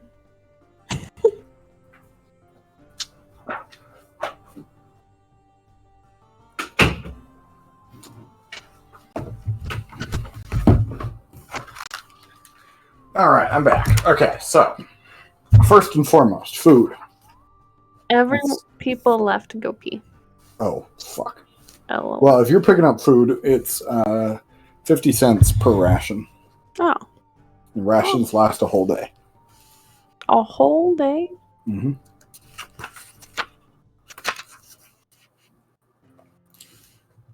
How's Desperate or Embernoon so far?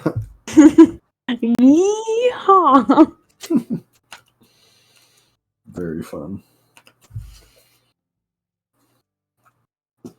There's not many forges. Well, not where you're looking, though. If you want to go out of your way to go find one, I'm sure you could. An Advil.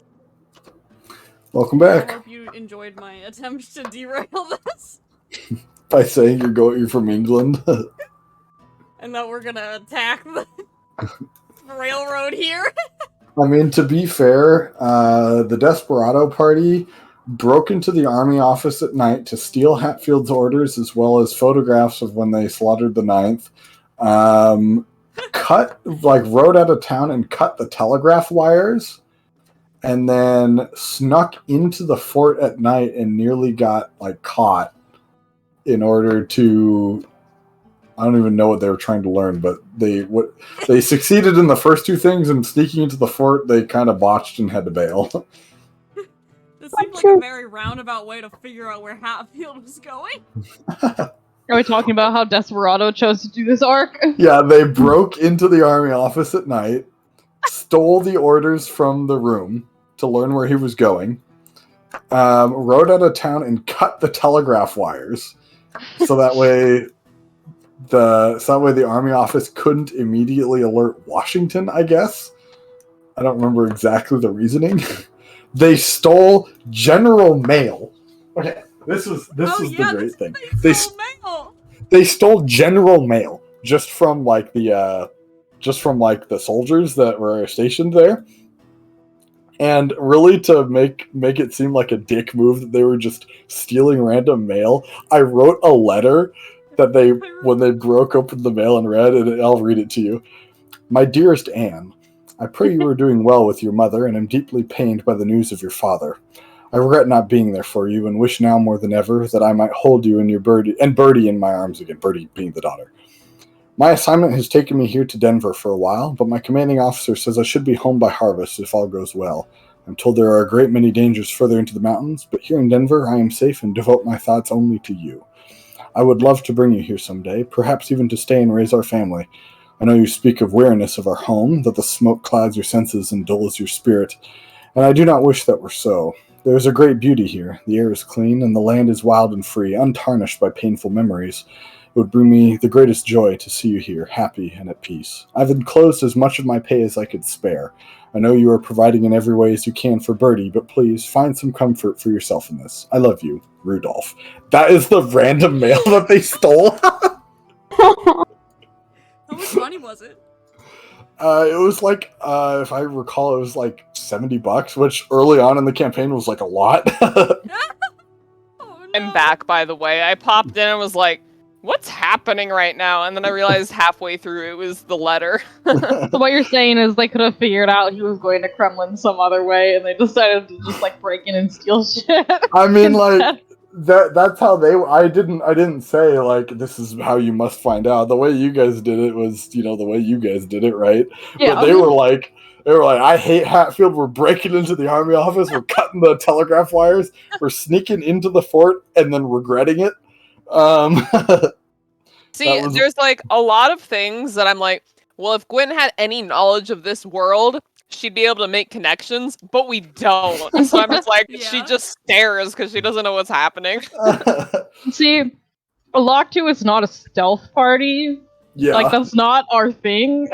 We're very much we walk in, we tell people how it is, and if they don't Mhm. like it, we kill them kind of thing. We also don't have our Desperado. party face with us. This is true. Yeah, Desperado is like a mix of like stealth and shoot first, ask questions later. Shoot first, lose all of your gear to random bandits later. Alrighty, anyway. So, you guys were doing something, I forget what. What are you doing? Oh, shopping. Rations. It is 50 cents per ration, and a ration covers one person for a full day. I buy an amount. I'm not writing down money for this one shot. Should we buy like the full 2 weeks of rations? Or should we just buy like a week and hope that we can find stuff along the way?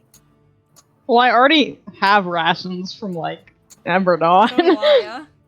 Oh, I just say we should just each get 2 weeks of rations just in case. Anyway. It is a 3 days ride to Kremlin, for the record. I would okay. get 4 days worth of rations. I'll get Or, a excuse me, 4 days ride. 4 days ride to Kremlin. I I'll will a week get as well. 5 days worth of rations. Alrighty. So 5 days rations. Anything else you want to purchase? We are also You guys looking said something for about climbing to you? yeah. climbing stuff or. I don't know what it's gonna be like in the Rockies. So I mean, I already have rope, but It's 5 cents for a piton. A piton is like the thing you hammer into a rock wall to, repel from. 5 cents for one of those, so you can buy a number of those if you'd like. You can also get a hammer for that. The hammer itself will cost you $1. What if I have a hammer? I already have that stuff. Okay, well then you're fine. I've also got a crowbar. Very good. I have a bunch of stuff. We just don't ever need it. Well, you might need it now. I have a quill. I've got a crowbar, a hammer, 10 pitons. I thought they were pythons. Some torches. I guess they're pitons. I guess. I don't know. That's what Alex said because he's got a friend that does climbing. Don't. I bet it's not actually. I think pitons. everybody should get rope if they don't have rope. Lamp oil, rope, bombs. I'll give some extra rope and some extra pitons. All right, very good. You Piton. can get some extra pitons. Rope Pitons. is What? if you are looking for hempen rope, it's $1. If you're looking for silk rope, it's $10. Fancy. Hemp is fine. Fancy rope is not necessary. I don't need fancy rope for climbing. For tying up my enemies, though, maybe. Don't want to look like a cheap kidnapper. You Enemies, spared no lovers, same expense on your difference. kidnapping. Let's go! Alrighty. So you guys are just riding out midday, is that right? Mm-hmm. Yeah, Alrighty. You I like guys how he said that. we die. You guys ride out and head into the Rockies. Hold on a second. Okay, never mind. I thought Alex was asking a question about tomorrow. He's not. Yeah, you ride out into the Rockies. The monolithic, sharp cliff faces rising up from the west directly ahead of you. It only takes you about an hour to get to the foothills of the mountains before you start having to climb. But what you can see is Rockies they live up to their name. It's just a barren land of these steep cliff faces and these large bouldered mountains. And as you travel through them, you can see they alternate from like heavily forested evergreen slopes kept alive by the still melting snow you can see beneath a canopy, and fast-running creeks filled with this ice-cold water versus these just barren, like almost 45-degree fields of just rock and gravel and sand. The air is cool. As you continue up into the mountain, breathing becomes even more difficult. The temperature starts to drop, and you estimate you're probably going to have to make camp before you hit Idaho Falls. So, anything you want to do on your journey? Or shall I narrate further?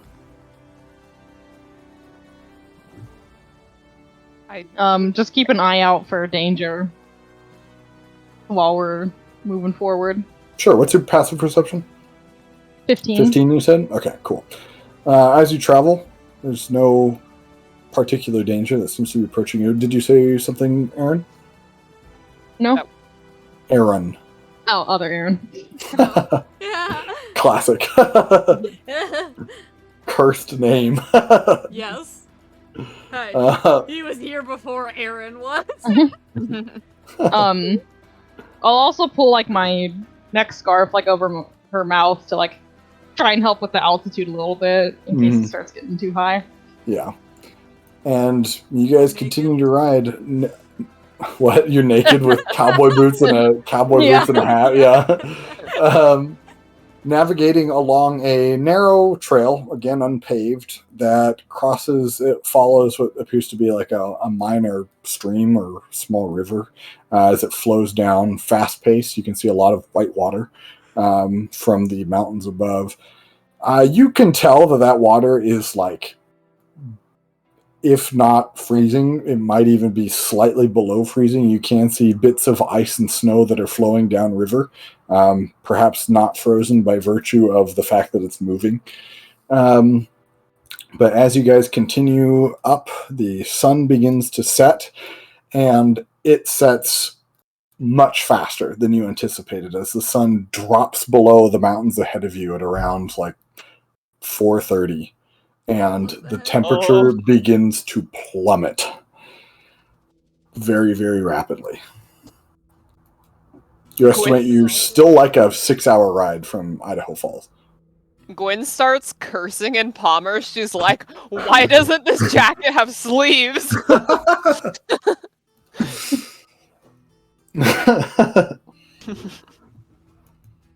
You guys keep riding? How dark is it? I mean, if we, like, keep riding and it starts to get colder and colder, Gwen's gonna complain because she doesn't have sleeves. Did you not pick up a coat with sleeves when you were in the... you saw snow on the mountains when you were in town. Just because it's funny, no, she didn't. Pull them out. Blizzard bought warm things. You have a ring of warmth. All right, you guys continue to ride, I guess. Apparently. Well, wait, no, I was gonna say, considering that it's getting darker and we don't know this area, How dark is it? maybe we should not.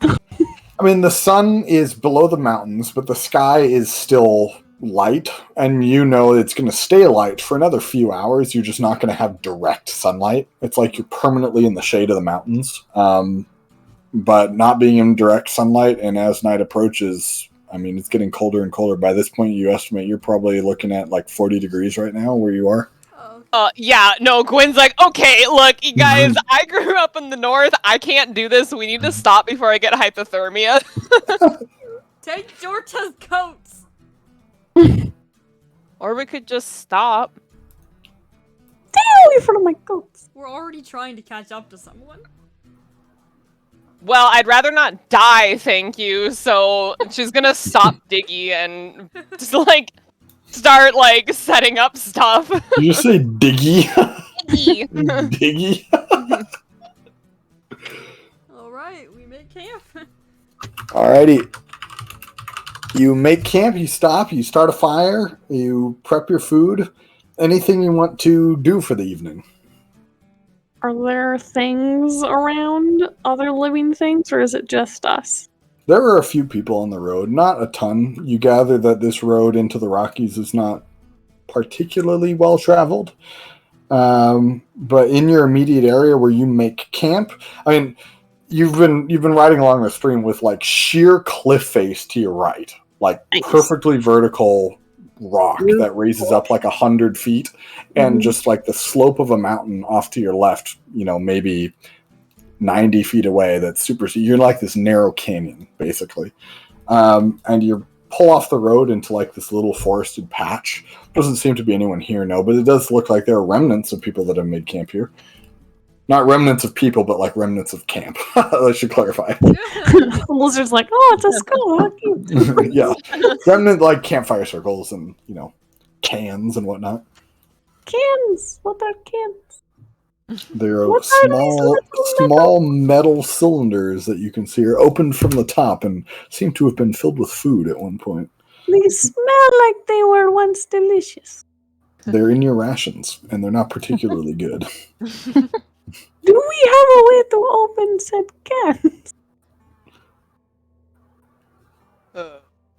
I stopped takes out a with dagger. knife. Use your Pull a tail. dagger and like stab into it. Yeah, you can get it open. Got like what appears to be a small can of peaches. You can see on the side label, "State of Georgia." State of- What is Georgia? It was on the Who map. is Georgia? Why did they put It's a peaches territory. in this? It's a territory. Who They is are from that protecting it? territory.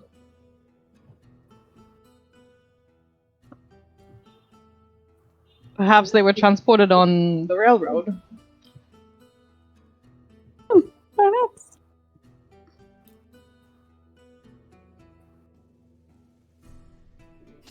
Alrighty. So you guys make camp. Anything else you want to do? Who wants to take first watch? Or will offer to take second, so whoever has first watch still has like a little bit of light. I will take first. Are you sure? Yes, I'm eating peaches. Yes, I'm eating peaches. I have never been more alert in my life. Gwen is like, well, I'm going in the tent because Felix has my blankets. So she's gonna. I have the leopard seal blanket in the bag. Alright, you wrap yourself up as best you can and crawl into the tent, and you guys all set up camp. Nothing disturbs you. Freaking. I wrote Jorta down. I need to correct it. What was it again? Juan. One. Juan. Okay. Nothing disturbs you on your watch, but you do feel the temperature slip below freezing just before the sun fully sets. Terrible place. Terrible place. Eventually, frigid and, sort of sitting as close to the fire that you're keeping stoked as much as you can for warmth. You eventually wake Cora up for second watch. Cora, on your watch again, nothing disturbs you, but it is like well below freezing at this point. And you can see as you are taking your watch, the clouds roll in, and about 2 hours into your watch, you start to see flakes of snow begin to fall upon you as the mountains get another fresh layer of snow. It sort of sputters your campfire a little bit, but fortunately it's not heavy enough to douse it completely. Okay. And then whoever takes third watch, and you all wake up. However, because it was so cold, I need all of you to make exhaustion checks. Ryan in the club. What if I have a ring of warmth? You're fine then. Nice. Would you? What does the ring of warmth do exactly again? It just keeps you warm, right? Let me look it up really quick. It's like resistance to cold damage and Yeah. temperature like below like negative something. I forgot. Did we add anything for exhaustion checks? Constitution. It's a constitution. That's right. So it's basically. Oh, it's a save. Yeah. Like a saving throw? Everybody gets to add their charisma because I have my aura. Hey, nice. I Where? got a 21. That's gonna be a 25 then. Yeah. I don't think Guahan actually has to make it, and It's a 21. yeah, you guys are all fine. It was well below freezing last night, and as you wake up in the morning, still below freezing. You can see everything blanketed in a fresh layer of snow as the clouds seem to be dispersing. You can see little bits of yellow sky as the sun begins to rise from the east. And you guys are set to head out. What would you like to do? You guys continue to ride along. Well, you know, at least it's not Huntsman cold that we just got out of. I'm thinking about that, man. Alrighty. You guys carry on. After a few hours, you hit the small town of Idaho Springs, and I mean, when they said small towns, they really meant it. There's a grand total of like maybe a dozen buildings here, situated along the narrow creek that runs along the road that you're on. There does seem to be a very small inn with only 2 rooms that seems to be nice and cozy. But unless you're set to resupply, there's not really a whole lot here, so you can continue if you'd like. Do we want to ask if Hatfield's been through this town? Yes. Probably. Alrighty. Go ahead and I assume go ask the innkeeper. Yeah. Yeah, you go ahead and ask the innkeeper. They will tell you that yes, Hatfield did come through here about a week ago.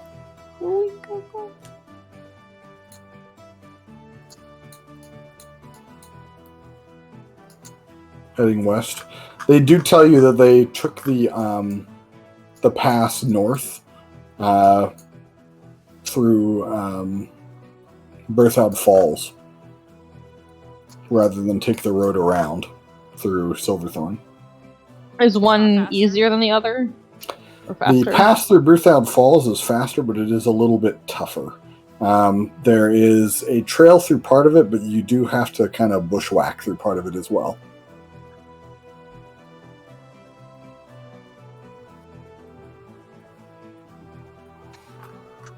I say we go the fast route because we're trying to catch up.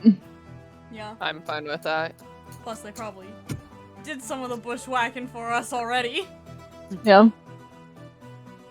Alrighty. You guys head out and continue to ride. You, let's see. Let me check real quick. You make it to the pass by like midday before it abruptly turns north. And you can see ahead of you the trail, the formal like road that you've been on turns into like almost like a hunting trail, where it continues north into a very, very steep valley that drops down a little ways before rising up on the far end towards like another pass on the far side. You gather this might be a little bit dangerous as you guys continue forward. Who wants to make who's helming this journey here? Who's helming? Like who's at front? Who's navigating? Before you do that, I would like to say Gwen does have something that helps her ignore difficult terrain, so it might be good to have her in the front. Although what is that feature called? Other stuff. It's part of my Blackburn heart. And what does it do? What does it do? It literally is part of it is that I get to ignore non-magical difficult terrain. Just you or the party while traveling? Me. That's her. That's why I Okay. was saying I could be in the front to help navigate, but I also don't have good perception. So It would be that's survival. the downside. It would be survival. Yeah. Mm. But yeah, the reason I asked is Rangers have a feature where the ranger, the whole party doesn't have to make Yeah. checks in order to no, it's navigate. not that. Okay, Terrain. that's good to know. Who is the best survival? Probably Jorta. It's just a Or- 3. I got a 2. Well, I have a 0, so anything Well, is Jorta Oh. has the best survival. Nice. All right, Jorta, Gahwan, you are taking the helm. So I assume. So Aaron, I assume, helps point out which way is north because he has keen mind. Yeah, especially since, like, I'm the only one that knows the directions here, so it's Oh, where completely the foreign. fun. Yeah, go ahead and make a survival check with advantage. And Cora's just gonna keep What's advantage? keeping an eye out with perception. Mm-hmm. It's a 22. So 22. Fortunately, you guys managed to stick very closely to the hunting trail as it almost disappears in some places from last night's snow. But as you guys navigate, you do find there are a few points where, had you gotten lost, you realize you probably would have had to try to scale almost sheer cliffs, and that might have been a little bit dangerous. But you guys make it through the pass and continue on forwards, having to make camp again in the valley floor. I need everyone again to make an exhaustion check here. Okay. As it once again drops well below freezing. This Add is your the thing charisma. do you do nat ones on these, Cade? 25. I mean, it's not an automatic failure, no. Okay. It's a saving throw. I just need your total. 22. 23. It's a con save, right? Yep, con save. 23. Got a nice 7. Paladin, From my one. I don't fail my saving throws. Well, I gotta know what they are. What are they? 22. Okay, very good. Yeah, Gwen, you wake up and you feel your fingers and toes. They're sort of like crinkly. You estimate you might have gotten a little bit of frostbite. You have a point of exhaustion. She like whines at Cora quietly when we're not in earshot. She's like, "This is because you left the tent last night." I had to keep watch with it. Yeah. You guys carry on through the pass, following the trail as it heads north for another day until eventually you reach what appears to be a. Okay, what the fuck are we listening to now? And why is it suddenly- It was playing some songs with like music, and I was like, "This is not what I want." It was like suddenly so distracting. Some banjo mountain man tunes. Play me that good old Mountain Dew song.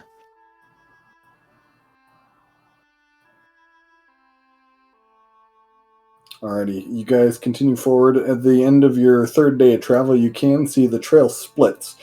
You can see that there is a small sign that indicates there's a town just north of you, about rest of the day's ride, but there is a pass that cuts west, and you estimate that looking at the map and looking at the way the pass heads, it could cut off a whole day of your journey.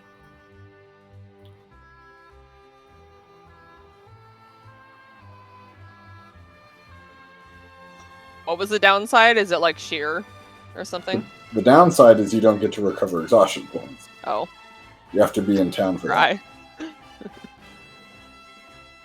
I say we keep on moving Which way? through the one that cuts off travel time. Okay. Any other Unless Gwen has like a objections? major complaint about it. It's fine. Alrighty.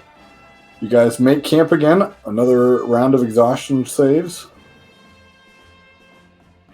Hey. I got a 30. Nice. 25. Nice. It's a 20. Nice. 19. 19. You don't gain any more exhaustion points. Gwen, you do not recover yours, however. You're still exhausted 1. But you guys ride through the pass until at the end of the day, you find what appears to be a small stream as it continues west. And what looks to be another road, an actual road.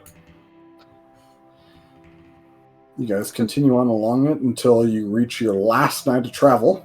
Unless there's anything you want to do, we're going to hit that night of travel real quick. Quick question. As we were like traveling through like the faster route and stuff, did we notice any like signs of like a cavalry coming through?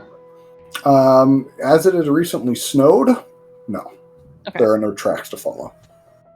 I was just curious. Yeah. Alrighty. So you guys make camp one last time.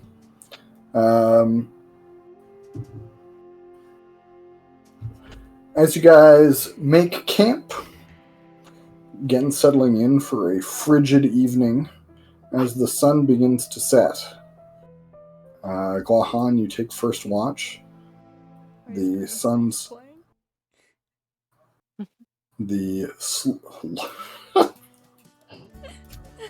Okay, I thought this was Bon Jovi, and I was like, no, skip this.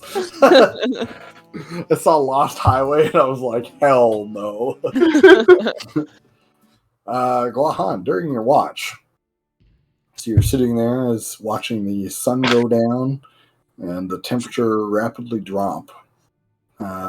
Begins to get dark. You're now in what is considered dim light, and you hear rustling a little bit further up the trail towards your west. Does it sound large? Make a perception check. I guess, yeah. How many hours into Glahan's watch is this? This is only like probably 2 hours in. Yeah, I guess I want to try and see if it's large or if it's like multiple things. If I can do that. Make a perception check. 22. 22. You do gather there are two distinct sounds, and they don't sound particularly large. But you can hear, based on their movement, the steps appear to be humanoid in nature, and they are very uneven, stumbling.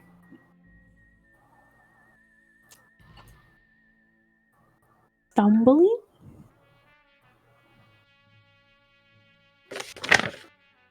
Huh. It's a drunk mountain man. It could be. Are they coming towards me? Doesn't appear to be the case, no. They're just nearby.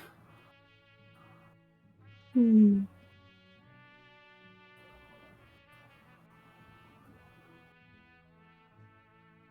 gonna stay where I am, but I'm gonna like keep listening. Okay. You keep listening. They sort of fumble around a little bit more, moving off towards the sound of the stream that you can also hear nearby, the bubbling of the fast-moving water over rocks. As you continue to listen, alert, you do eventually hear a heavy splash as one of them appears to fall heavily into the stream.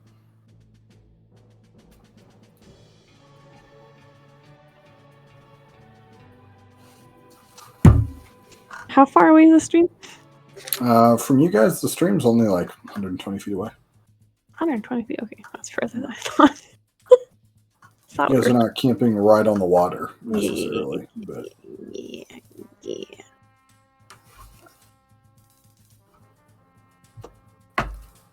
I'm gonna nudge Cora.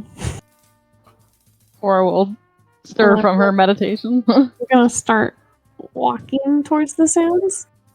okay. Or will wordlessly, she'll grab her sword just in case and follow after Wahuan. Okay. You guys sort of And she has dark vision, by the way, so You both. I assume you both do. Lizard actually doesn't. Wild. I have a Okay. question. Yeah, what's up? Ian revoked dark vision from half elves. Are you also revoking it? Or can I I think have you Why the stood to hell would remain you with do that? consistency with your character. No, you have dark vision. Yeah! No, we're not messing with that.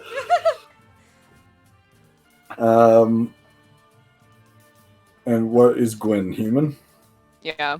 Okay, so you don't have dark vision then. As you guys sneak forward, you guys being sneaky about it? I mean, I guess I'm relatively trying to. Like, or make a stealth check, maybe? Yeah. Maybe. And I'm not wearing my armor because it takes 10 minutes to put on, so Mhm. I don't have to roll with disadvantage. Yeah. Hey, it's pretty good. 16? Alrighty. 18. Very good. You sneak up, masking your sounds by stepping on packed snow and, moving with the gurgling of the river. And as you approach, you can see as you peer around the corner of a tree. Guahan, you see nothing. But Cora, you can see a short dwarven man. You can see matted hair and an unkempt beard, and wearing a very dirty set of overalls and like this heavy wool shirt is like propped up against a tree on his arm. And as you look, you can start to smell this heavy stench of acid and rot. As you sort of sit there and eye him, you can see further beyond his companion, what appears to have been another humanoid figure, a little bit taller than him, floats face down in the stream as his body floats down to the west. The man you're watching, he is leaning up against the tree, and you see him start to heave as if he's like about to vomit. Do you do anything at this point? I'm gonna keep watching. It's not like I can stop him from vomiting, you know? Yeah. You watch, and he becomes to be overcome with like increasingly violent heaves. These are much more powerful than anything you've seen just from a normal sick person. But you watch as there's like this sickening wet slurping sound, and he vomits up just this like spray of blood that like sort of sprays over the tree in front of him, drops to the ground, and then another few heaves, and you watch with like shock and horror as there's this lump traveling up his throat, and you watch as he vomits up his stomach, still attached to the esophagus, covered in what looks to be like this slime, not necessarily his blood, but like this slime, and it's hard to make out precisely what it is from this distance.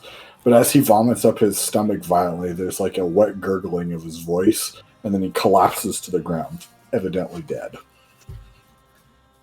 You just killed that man. No, I didn't. He's already dying. Cora will look to Guahan. Should we go investigate? I heard a lot that I did not like hearing. Suppose they were right when they said this town was sick. They really don't like people who are sick. Not. Is he dead? I don't hear anything. Do you guys have this discussion? You can see the slime that is on his stomach begins to move. You can see it slowly begin to like slide back into his mouth. Cora makes a face. Is it like the slime is what the fuck is this? I don't know. I'm not talking though, so it's fine. Is it like the slime, not sentient, but like how do I describe it? Like, is the slime Some sort of creature, I guess. Make a perception check. You have disadvantage. 14. Okay, pretty good. 19. 19. Even though it's dark, as you focus in as best you can, it appears to be, nothing exceedingly unusual to look at, though definitely unusual for someone to be, vomiting up. It appears to be algae. Okay.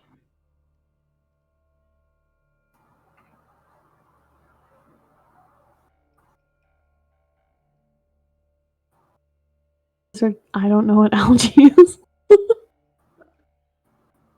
The lizard doesn't know what algae is? Is that what he said? He's never encountered it. Yeah, that's fair. But unlike, normal algae, which just sits on water, this seems to be deliberately trying to make its way back into the host. We should burn it, she says to Gion, the slime. Yeah, we burn, You like burning things? I love burning things. Where is it? I cannot see.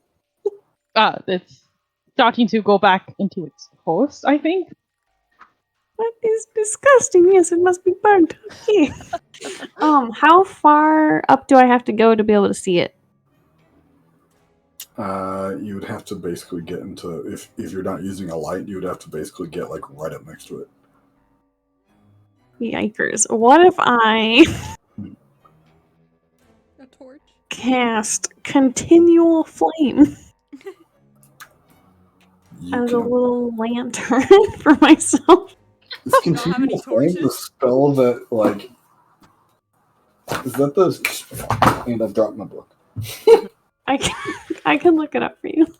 Is that the one that, requires, a bunch of money to make? Or am I thinking something else? Oh shoot, I actually don't know. Yeah, it does. Oh, Yeah. does You it? want- Oh, never You mind. want a torch? I can just give you a torch. Yeah, why are you just using a torch? I'm pretty sure continual flame is the one that's, used to make everlasting lanterns and, actually costs things to cast. Wait, yeah, no, I forgot that it had a material component. Yeah. My bad. Which you can still cast. I'm for our purposes here, I'm assuming, if you don't have the components to whatever spells you have already, I'm assuming you have enough for at least one cast of it. Just such a waste of ruby dust. I use torch. Okay. Use the torch, and as you light the torch, you can now see in much more clarity. Man has matted red hair. Very, very dirty. And there's this sickly green algae, this plant-like slime that is coating his organ that he has vomited up and is making its way back into his body. Sorry, hang on, I don't have everything written down. Can I cast Sacred Flame? Yes, you can. Wait, that's not even actually fire, but okay. It's not actually fire, but is it? It's an attack or a save? It's a dex save. Lamal, what's the DC? It's not very high. It's only 15. 15. Okay, I have to roll 19 or 20 to pass this, and I swear. I rolled a 14. So it fails, and 1d8 radiant. and you're casting it at the algae. Yeah.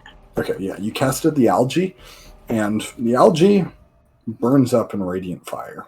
You don't hear any screams. You don't hear any, horrific cries from an abomination. The algae just sort of burns up and disappears, and you're left with a smelly corpse. She looks at Jordan. We should burn that too. After I do a medicine check. What are you doing a medicine check for? Does it look okay? So he vomited up his stomach. Mhm. Does does he have like organ damage? Does it look like something was lit? Like, does it look like he's been a living host or like an undead living host kind of thing? Make a medicine check. Our resident necromancer coughs. Our resident necromancer is asleep. Medicine +7. Oh my gosh. 19. 19. It does appear that this was a living host. Mm. And the stomach doesn't look damaged in any way. But it does appear that, there is a good deal of what appears to just be water sort of leaking from his now exposed stomach. Water and algae is all it is. There might be something in the water causing this illness. Do you have a fancy vial that the others have to put water in? Yes. She'll dig in her bag and offer a vial to get a sample in. I mean, she can go do it herself. We'll take the sample. Alrighty. You get a sample of what appears to be water mixed with blood and algae. Yeah, alright, then I'm going to burn this corpse. Is the other one still floating in the... It's by this point floated out of sight. Not quite smart to be throwing your dead back into the tainted water.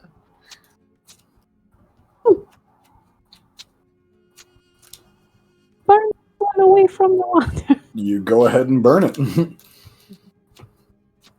is not the good one for the forge, I do not think. I can't believe you've done this. You've taken my corpse away from I finally get to burn my corpse! Cora will, pat the lizard's shoulder. It seems there might be a lot of burning in your near future. What more soul? And he's gonna stand there and be like, we get the others. Alrighty, You don't- you get... We don't need to wake them, do we?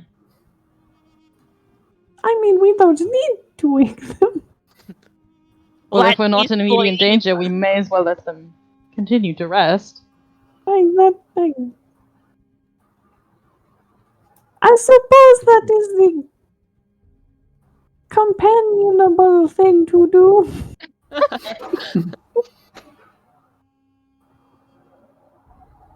Let us head back and we'll tell them about it once we're all awake. Very, very good. Yes. Yes. Alrighty, you guys head back and go back to bed then. Oh, I will need everyone one last time to make a round of exhaustion checks. Right. Can do it. Oh no! 19? 25. That's a 10. You gain another point of exhaustion, Oh my Gwen. God. Ugh. Gwen As was you like, wake- Cora, left, her warmth, left the tent halfway through the night, and suddenly I started sleeping real bad. Where are the exhaustion level? Oh, here they are. Your speed is now halved. Crying. And whenever she wakes up, she walks out of the tent and so she normally has the dark makeup on and stuff. You can tell that she's got these really dark bags under her eyes, and she's like, I slept so bad last night. Cora looks there and she's like, I thought you were from the north. No, this is something else. She looks hungover from the weather. Is what it looks like. You can see the hands are turning blue, and they're starting to scab as they freeze over. I don't like that. It is painful to walk. Mm. Go spell on you. You what? I technically have something that can help you, but it's so expensive. It's fine. I'll just die. It's okay. I'm trying to think if there's anything else I can do. Well, only I thing guess I'll die. Hold on a second. Let me see if I can help myself. If you guys aren't gonna help me. Well, no, it's What do you? I don't think I Kill have you and anything bring to you help back to you. life. it's That doesn't remove your exhaustion, though. let me add more. It does, yeah. Okay. You know what? You did break my arm one time. And maybe I can help you. Oh, it's not worth 1,000. It's 100. That's still so much money for little. Are you looking at greater restoration? Yeah, that's the only thing I have. Our costs of spells are dropped down. Nope, They they are? are standard. Oh. I was like, I doubt in the West. Well, I would assume we have the components for spells. Yes, I Yeah. assumed that you had, at minimum, enough to cast One. one of every single spell that you have, Mhm. unless your character sheet indicates you have more. I don't think I bought extra diamond dust because the lizard has had no money since the beginning of the campaign. Well, then you've got 100 gold with the diamond dust. Unless, is there another spell that you cast that costs more diamond dust? I don't think so. Because if there is, then you've got that much diamond dust. What? Plus the 100. I mean, maybe. I haven't looked that thoroughly at all my spells. Well, it's the last day. We'll rest of this out.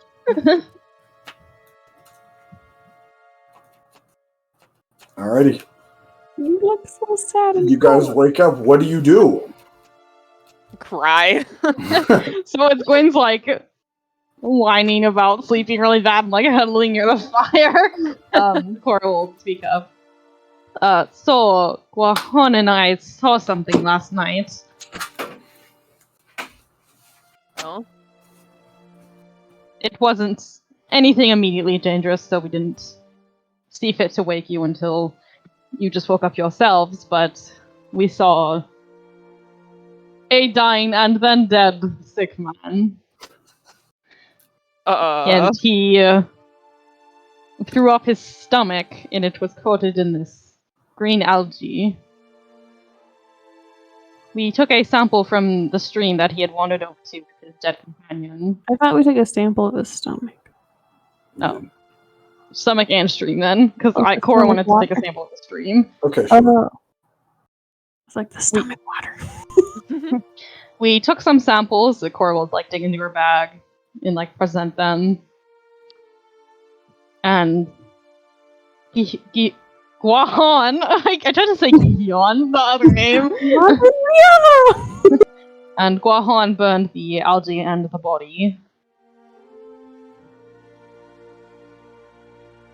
So it seems likely that we will be encountering sick people within the town.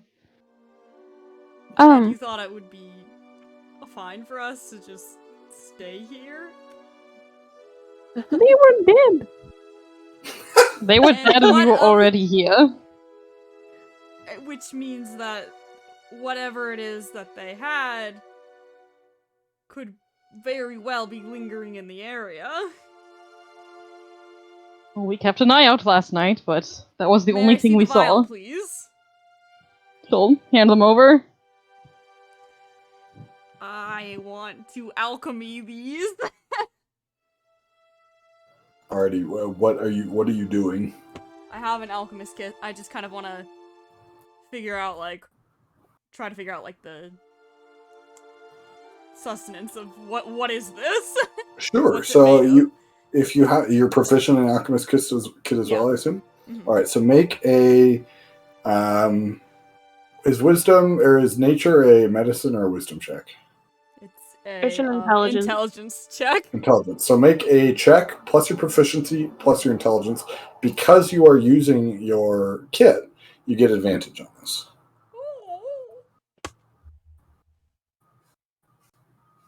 Oh, the one. So proficiency plus intelligence. Is that what you said? Yes.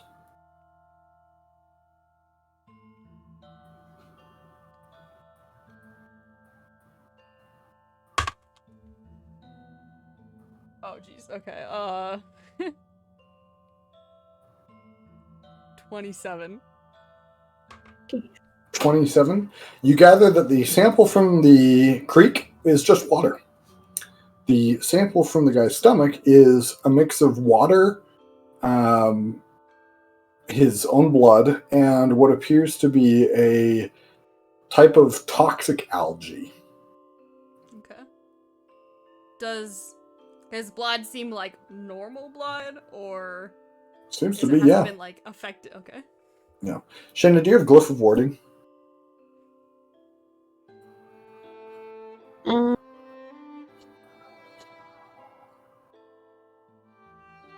Or can you learn glyph of warding? yeah, why is that familiar? Let me see. It's a cleric spell, so yeah, you have at the very least 300 gold worth of diamond dust, and greater restoration is 100 gold worth of diamond dust. So you have up to 3 casts of greater restoration. My gosh, why would I do the glyph of warding? Anyway, carry on. Sorry to interrupt. I had it up because I was looking. And I guess like while I'm like checking it, does anything like about it seem immediately like magical in nature? Of the algae, Yeah. it does appear to magical in the sense of like an enchantment, not necessarily, but it does seem to have been alive with greater vigor than you assume algae would normally have. It's not necessarily magical, but this is not your normal everyday algae either. Not your normal It's everyday pretty algae. Guys, this is not your normal everyday algae. I am glad because it is disturbing. And where's the body? Oh, yes, I we already burned it, said Wahon burned it. Right. but it's The okay. skeleton is still there. I am going to ask a DM question. Can I remember which direction I heard them coming from? From the west. They came stumbling from this direction. And that is the direction we are going. Yes. So you will find more bodies. And I will hopefully burn more bodies. It's less that I want to find bodies and more figure out what is causing bodies to become just bodies. But it's probably the illness that Hatfield was sent this way to deal with in the first place. And Great. based on what Oh, sorry. based on what I'm gathering from this algae, there's probably a monster that's spreading this. Just Oh, my guess. an algae monster. Algae Is monster. algae most common? Where does algae come from? I do not know what this is.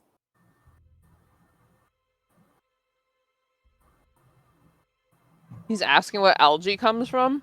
Yes. Oh, What is algae? It's a water plant I have thing. gathered that. Is it common? Star Wars. That doesn't know Western. Endor. Both on suspense right now. Oh. Is it commonly growing in very cold areas and mountainy like this? I don't believe so. DM. Generally, no. Yeah, normally it's like a warmer Yeah. thing. So the rot troll thing was a joke, but it is possible we are wasn't a facing joke. something similar to a rot troll. I don't joke. I was being serious.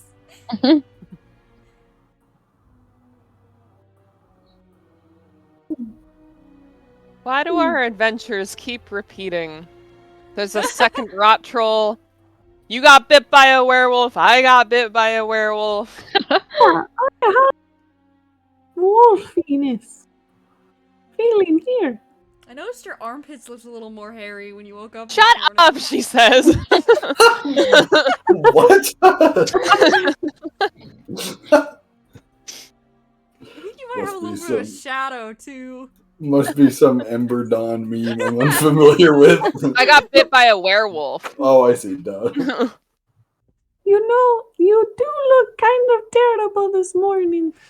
Would She's you gonna like- mock wolf snarl at him. I will lizard snarl back at you, and my neck will turn black, and I will not help you. I'm gonna make a performance check. It's not very good. It's like a 9. Oh, you can do better than that. Let's help you out here a little bit. He's going to resentfully cast Greater Restoration on you. Which does what? It removes 1 level of exhaustion Perfect. You're only and a exhausted number of once. statuses, but you don't have any of those. You're only exhausted You once. up a Unless you were werewolf body. sick. The frostbite clears up a little bit. You feel a little bit better. It is no longer painful to walk, though your mind is still a little sluggish. Your dexterity maybe not quite so good as you feel it should be. So kind of sit there for a second and be like, thanks. Yes, you're welcome.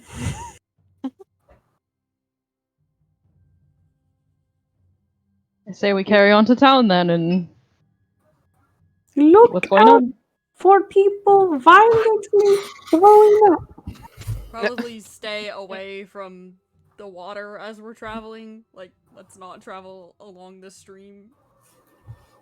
Drink your own water. Don't leave your cup unattended. Alrighty, you guys carry on. How far away? So here's the thing. Your options are this is the Colorado River now. Follow the Colorado River, or you're going to have to cut in quite a bit to be able to find something passable. You are still in the Rocky Mountains. So we have to cross the river to get to where we need to go. You don't necessarily need to cross the river. I mean, you will have to at a few points, because the road follows the river. But in order to, again, you're in the Rocky Mountains, so if you don't follow the river, you're going to have to be trekking over mountain, right? Oh, I see. We're like a day away or whatever from. Yep. Would going partially through the mountains significantly? Yes, significantly. We're talking most likely more than 2 days. I think we should keep following the river because we're pretty near it. We Follow the should be river, on but lookout 100 feet away. for the river monsters, though. Yes, Alrighty. because, very quickly, one of the little men fell into the water and then floated away. But the other one, you were talking about the algae, was going back inside. Mm-hmm. Perhaps that little man is not as dead as we thought. Ew. Perhaps. I didn't really catch what he looked like, or what they looked like, unfortunately, so. Be on lookout for little man. He's not. Trust no little man. Alrighty. You guys continue along, following the road and following the river. Nothing seems out of place. About 3 hours later, however, you start to see, as the Colorado River is merged with a rather small stream, the landscape around you, the vegetation and the animal wildlife around you very quickly changes. You can see along the banks of the river the normally healthy and green trees, shrubs, and grasses that line the shores, line the banks, look blackened and spotty. This continues down the Colorado as you continue to follow it downstream, but it gets slowly less pronounced as you get further down the river, very slowly, almost unnoticeable, but compared to the significant, devastation you saw when you first encountered that side stream, it's a little bit better. There did seem to be a very small settlement at that fork, though no one seems to be there. Only like 2 or 3 buildings. And you guys can continue to ride to Kremling if you would like. We would like. Alrighty, you guys, after a little ways ride, arrive in the town of Kremlin. You can again see it's a very small town, about 24 buildings. There are a number of people out and about, what seems to be making sure that the town is, what looks to be supplied with water. You can see a number of people hauling water in carts from further upstream, off of like a little offshoot of the Colorado, like a tributary of the Colorado that's further north. It seems to be the primary work of the like mid-afternoon as you arrive. What would you like to do? Do any of these people look ill? That are the ones that are like out and about? Doesn't appear to be the case, no. But they did say that this town was getting sick a lot. They did. Right? That's this one. Mm-hmm. Is there any sign of cavalry? I'm gonna mask up! Wait, I actually have a mask? that's not a bad I don't know if you guys idea. remember, Gwen's but I gonna have pull a up her mask. bandana. Alrighty, you guys mask up, so to speak, Bandits. We are bandits. as you ride into town looking like bandits. You are eyed by people that are, going about their business for the day, but no one seems like overly suspicious of you or anything. You make it into town all right. No one seems sick by the looks of it. Though you can see off on the western end of town, the very small graveyard, there do seem to be a few fresh graves.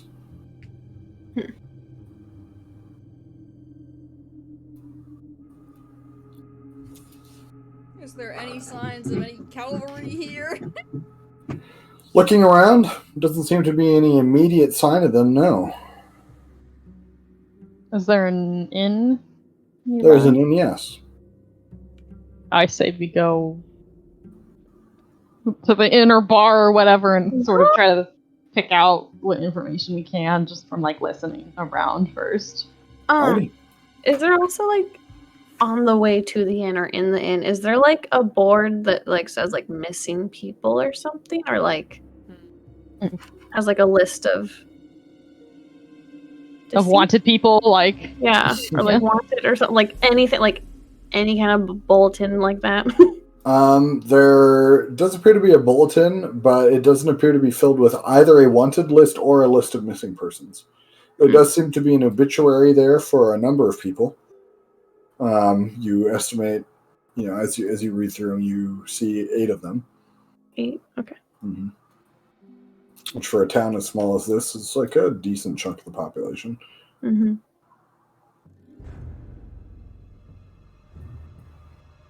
You guys make your way into the inn or the hotel. This is, after all, the West. Well, good afternoon. Need a room? yes. Very well. I'll be 5 cents.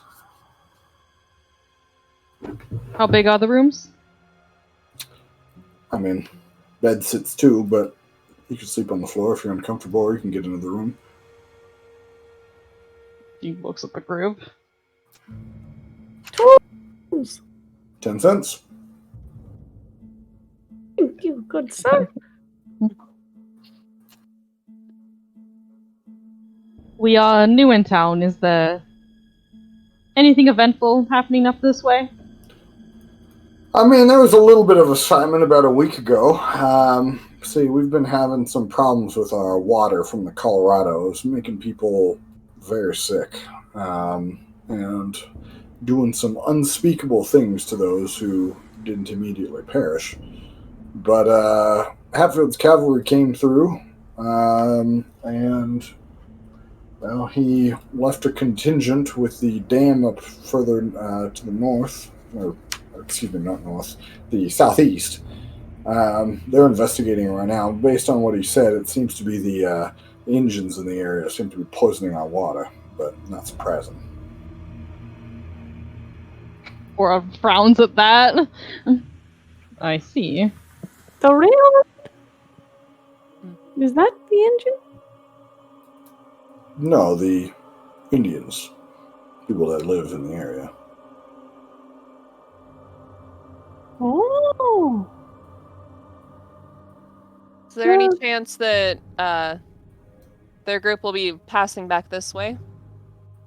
I mean, very likely. I don't know when, but they were going to investigate the dam and then probably put together a posse to try to, drive off the natives, make sure they weren't poisoning the water anymore, and then the problems would be solved. In the meantime, they told us to just draw from this tributary, and, well, we haven't had a problem since. Why would they poison the water? Well, they are a bit uncivilized and a bit hostile at the best of times. Do they not drink from the water as well? I mean, I assume they do. Aaron like raises his eyebrows at the guy. Yeah, Gwen looks a bit confused. Are for they herself. also dying? Hard to tell. We don't speak to them. I assume they're drawing water from further upstream, such as we're doing. Is there some kind of motive for why they're poisoning you guys, though? Like, is there a rivalry happening or something? I mean, we've been fighting wars with them for the better part of a century now. Just another low blow to the good people of Kremling, if you ask me. We ain't done nothing wrong. Nothing wrong except take their land, am I right? I mean, I paid for my patch of land. I don't think Cora actually. No, I didn't Oh, actually okay. say that. That was out of character. Yeah. Oops. Oh, fuck.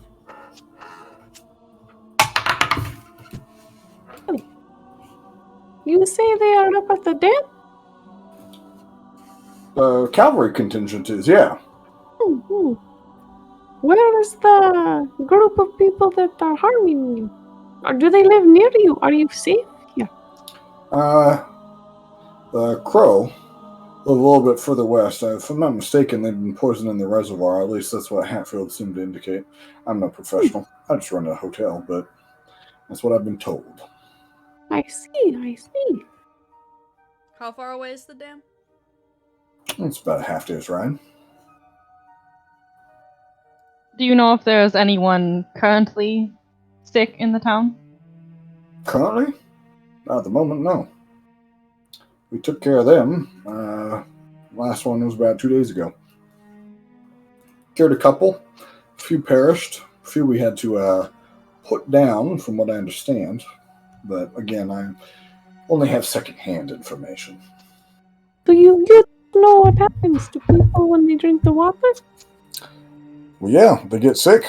Well, yes, I gather. What do you know? What kind of sick? Like just runs right through them, or they Well, if you're not treated and you're not careful, it'll kill you. I know that much. yes. Do you know what the cure is? I'm no doctor.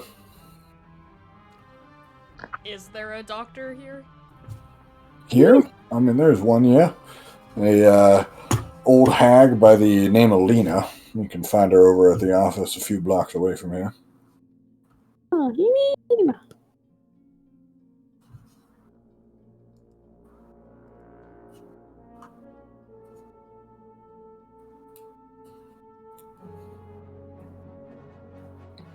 What time of day is it? Oh, sorry, I didn't hear you. I didn't realize you guys had asked a question. I apologize. No, we by both this- asked the same question. Oh, At the Lamau. same time?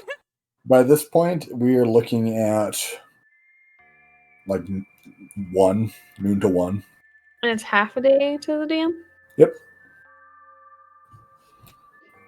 You estimate, based on what he's telling you, you could probably get there before the sun dips below the mountains. Lizard's gonna kind of like glance to the group and step a little bit away from the guy. Do we want to talk to the healer, or should we just go up to the dam? I'd say we ask around town first. Sorry, Guinevere is looking a little worse for wear. She just kind of like lets out a. We'd have to camp out again if we were to go to the dam, and because as we wouldn't have time to come back. That would be silly. It's possible that Hatfield will come back here anyways while we. When he did say that Hatfield left a contingent of the cavalry here. Oh. Well, you gather Hatfield is not here. Man.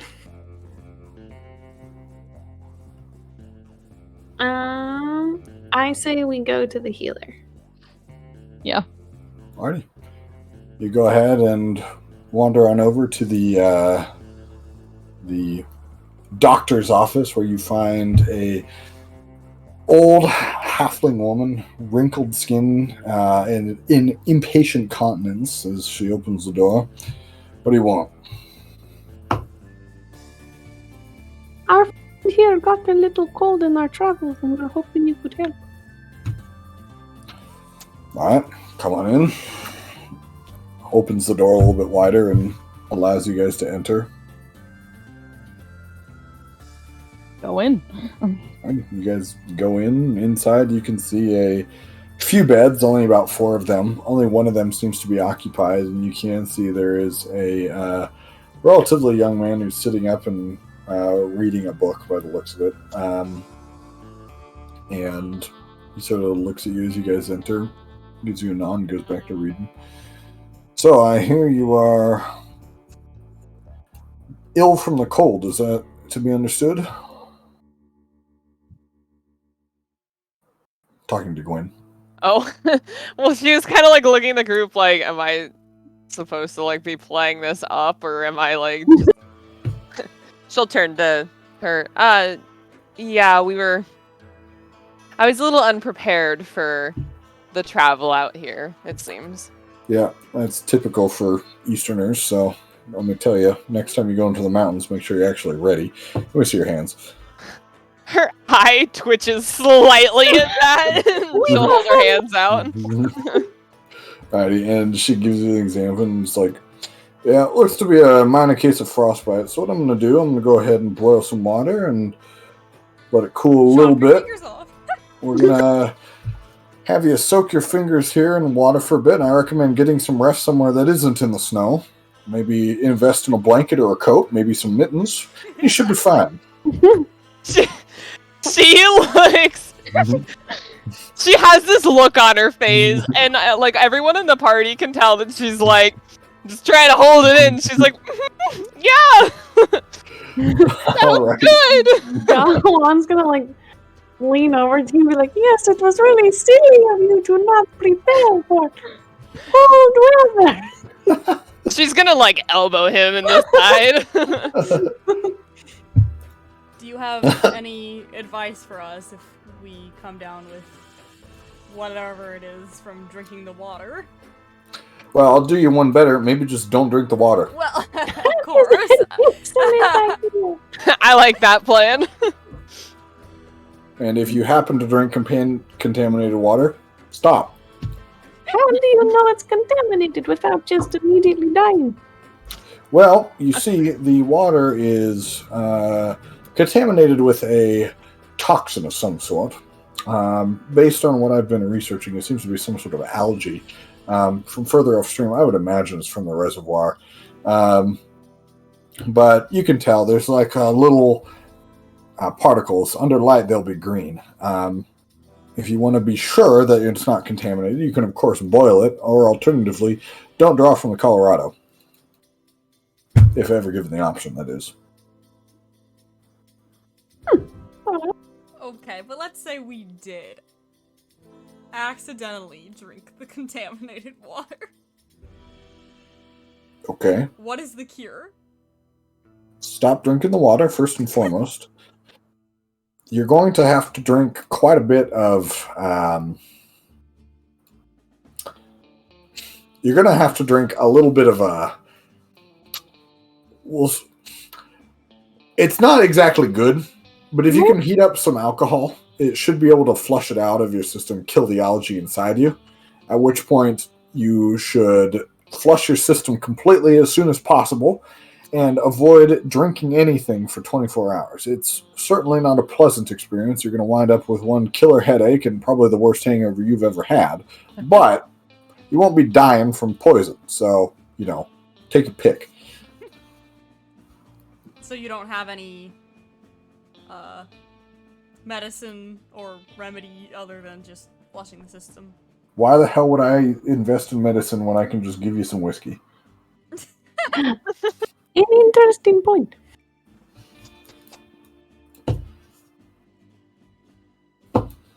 Well, anyway, give me a moment. She goes to heat up some water. This is a very mean doctor. Gwen is just kind of like standing in the corner looking like offended. Okay. You are eventually brought warm water. You are told to soak your hands in it for about 20 minutes before she replaces it. You have to sit here for like an hour doing this, and then she's like, now, there's an inn about 2 blocks from here. Go there, get some rest, sleep in the warm, and then you can go to the general store and actually pick up some gear for the cold. I don't want to see you in my office again for frostbite. If you do, well, I'm going to charge you a hell of a lot of money. Oh, don't worry, I won't be back. I promise. Good. Well, go on. Get. Yeah. Let's get. You are gitted. Booted unceremoniously from the doctor's office. About what time is it now? By this point, it's like 3:30. Okay. Is there anything else you wanted to ask the doctor, by the way, before she booted you? Before she gets. No, I don't think so. Okay. All right, what would you like to do? Go to the store and get a real jacket. You get a real jacket, you get some blankets all together. It'll probably cost you like $4. That's sure. Yep.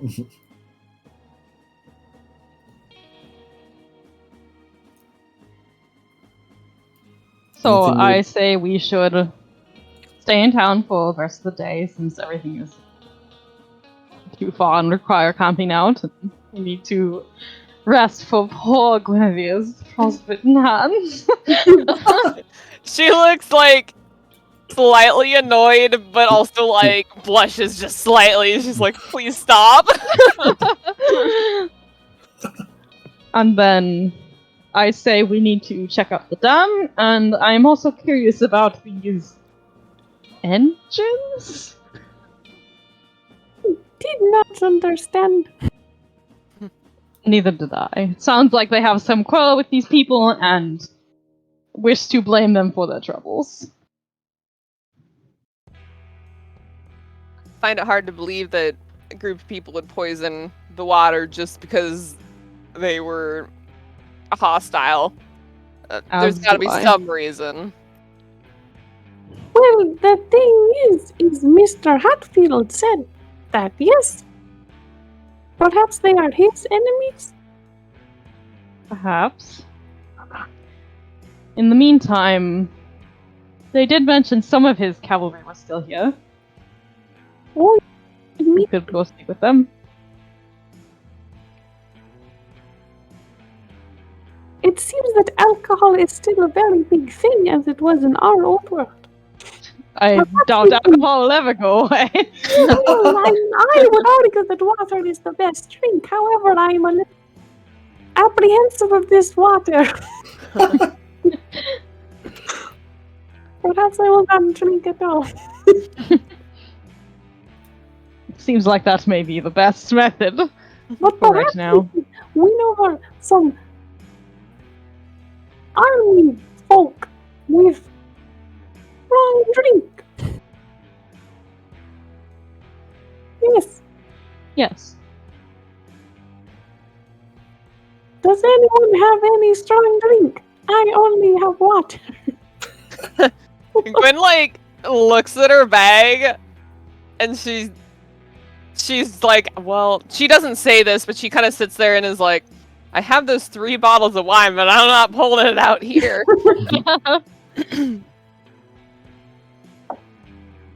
I don't have any immediate alcohol on hand, but I suppose could ask around for some. Where's Place the for liquor drinks. store? Where's the saloon? There's a Yeah. liquor store. You can pick one up. You can pick one. You can like pick up some drinks. We pick up drinks You and can go. pick up hard liquor. You could pick up some whiskey if you want, some spirits. There is a bit of beer there. Altogether, you can purchase up to like, I would say $2 for you to have like a comfortable amount. Okay. $2 to have a Why would we go find Hatfield when we could go sit in our hotel room and get drunk?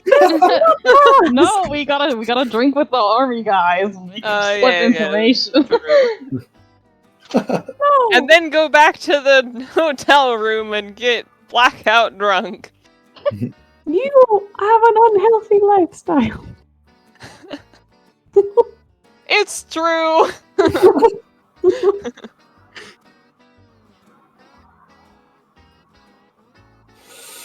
Alrighty, so you guys go back to your hotel room. Anything you want to discuss before you go to sleep? Well, aren't we going to the saloon? Oh, I thought you had already done that. I apologize. We're Well, I going- was the suggesting we liquor go try to drink with the we drink with the army guys that The contingent that behind. were left. Oh, Yeah. they are at the dam. Oh, I was wondering. Okay, Okay, yeah, no, I I understood that. I understood you the first time, and then these two were like, "Yeah, they're here in town," and I was like, "Oh, I guess I heard it wrong." No, they're at the dam. Oh, Okay. okay. Alright, yeah, yeah. 50 on where they were. Okay. So we drink with them later. We saved them a drink. After we'll have you.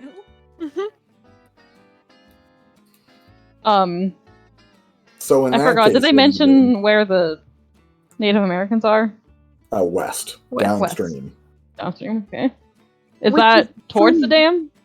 That's away from the dam. Away from the dam. Okay.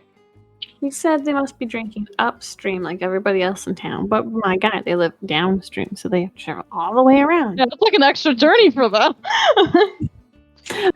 Holes in your story, little man.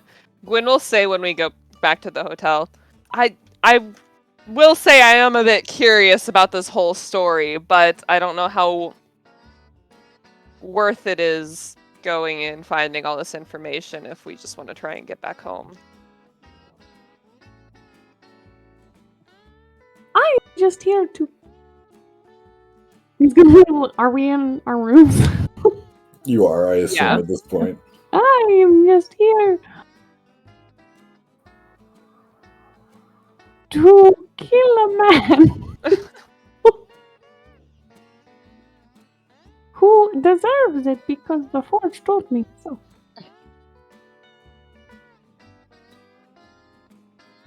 Well, this man may be related to whatever's happening in this town. We don't really know. I suppose Possibility. it's not necessarily our business, but I don't see the harm in helping either.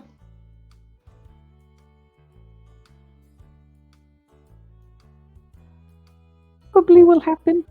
Can probably do it at the same time.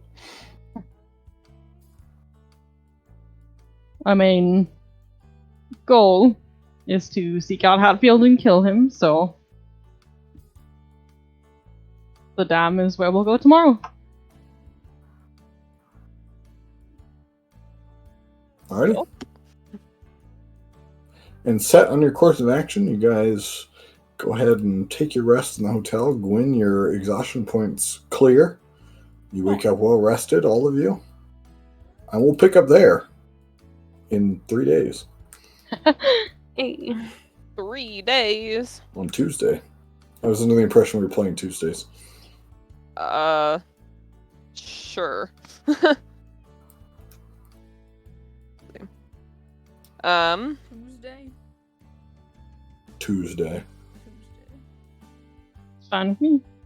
I definitely can't go until 1 a.m. on Tuesday. Oh no, I can't we're also not, either. we're not starting this late either. I was gonna say if we can start at 6, that would be ideal. If we Ooh. can start at 6:30, that would also be fine. In either case, we'd probably end before 10. Well, Okay. I don't think either of those will work for Shayna. Oh, when do you? I offer? probably wouldn't be able to Well- play until 7. Okay. Well, Just 7. because we eat dinner like at 6, so. Oh, sure. When are you normally home, Shayna? I've been getting home lately at like 7:30. Okay, so I don't know how late you guys can stay up is a problem. So, I have work at 10, so and Like, you I can't. play until like I have work at 8. Yeah, so you Whatever, can't stay but- up until 11, I assume. No. Yeah. Well, then perhaps we play Fridays. I'm only going to be able to start sessions at 9. Yeah, play on Friday, I'm so- fine with that. It's up to you guys. That's whatever is fine with me. I'm unemployed. Yeah, Fridays would be better for me if we're gonna do it late. Like I this. guess that's okay. There's What a about chance that I might be like really tired after, but Yeah. it's fine. Unless you What about guys have Thursdays? any other. I'm also fine with Thursdays. Because Jaina doesn't Or work shit Thursdays. doesn't work Thursdays, that's right. Yeah. I could do Thursdays. Nicole, Thursday is fine with me as well. Yeah, I Are, guess. are you closing Thursday? No. I always work like mornings on Wednesday, Thursday, and then Oh. Saturday is mixed. Friday is So- always closed. Can we do like 6 to 9 or 6 to 10 on Thursday then? Or Yeah, that 6:30? should work. Alrighty. Well, I'll see you Thursday then. Sounds good. Alrighty. Any comments on? You seemed Oh, very. bye, bye, Jess. Bye, Jess. You seemed caught off guard that we went to the doctor. Oh no, I wasn't. It was they went to the doctor too. Oh, hey. No. Yeah, and she was also impatient with them. It was pretty funny. I enjoy Gwen getting chastised about how to take care of yourself in cold weather because she's from the north.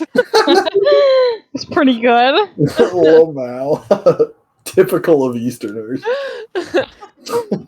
She's sitting there like, I am a northerner, thank you very much. I love that it was you that got. I know. Got told. Very good.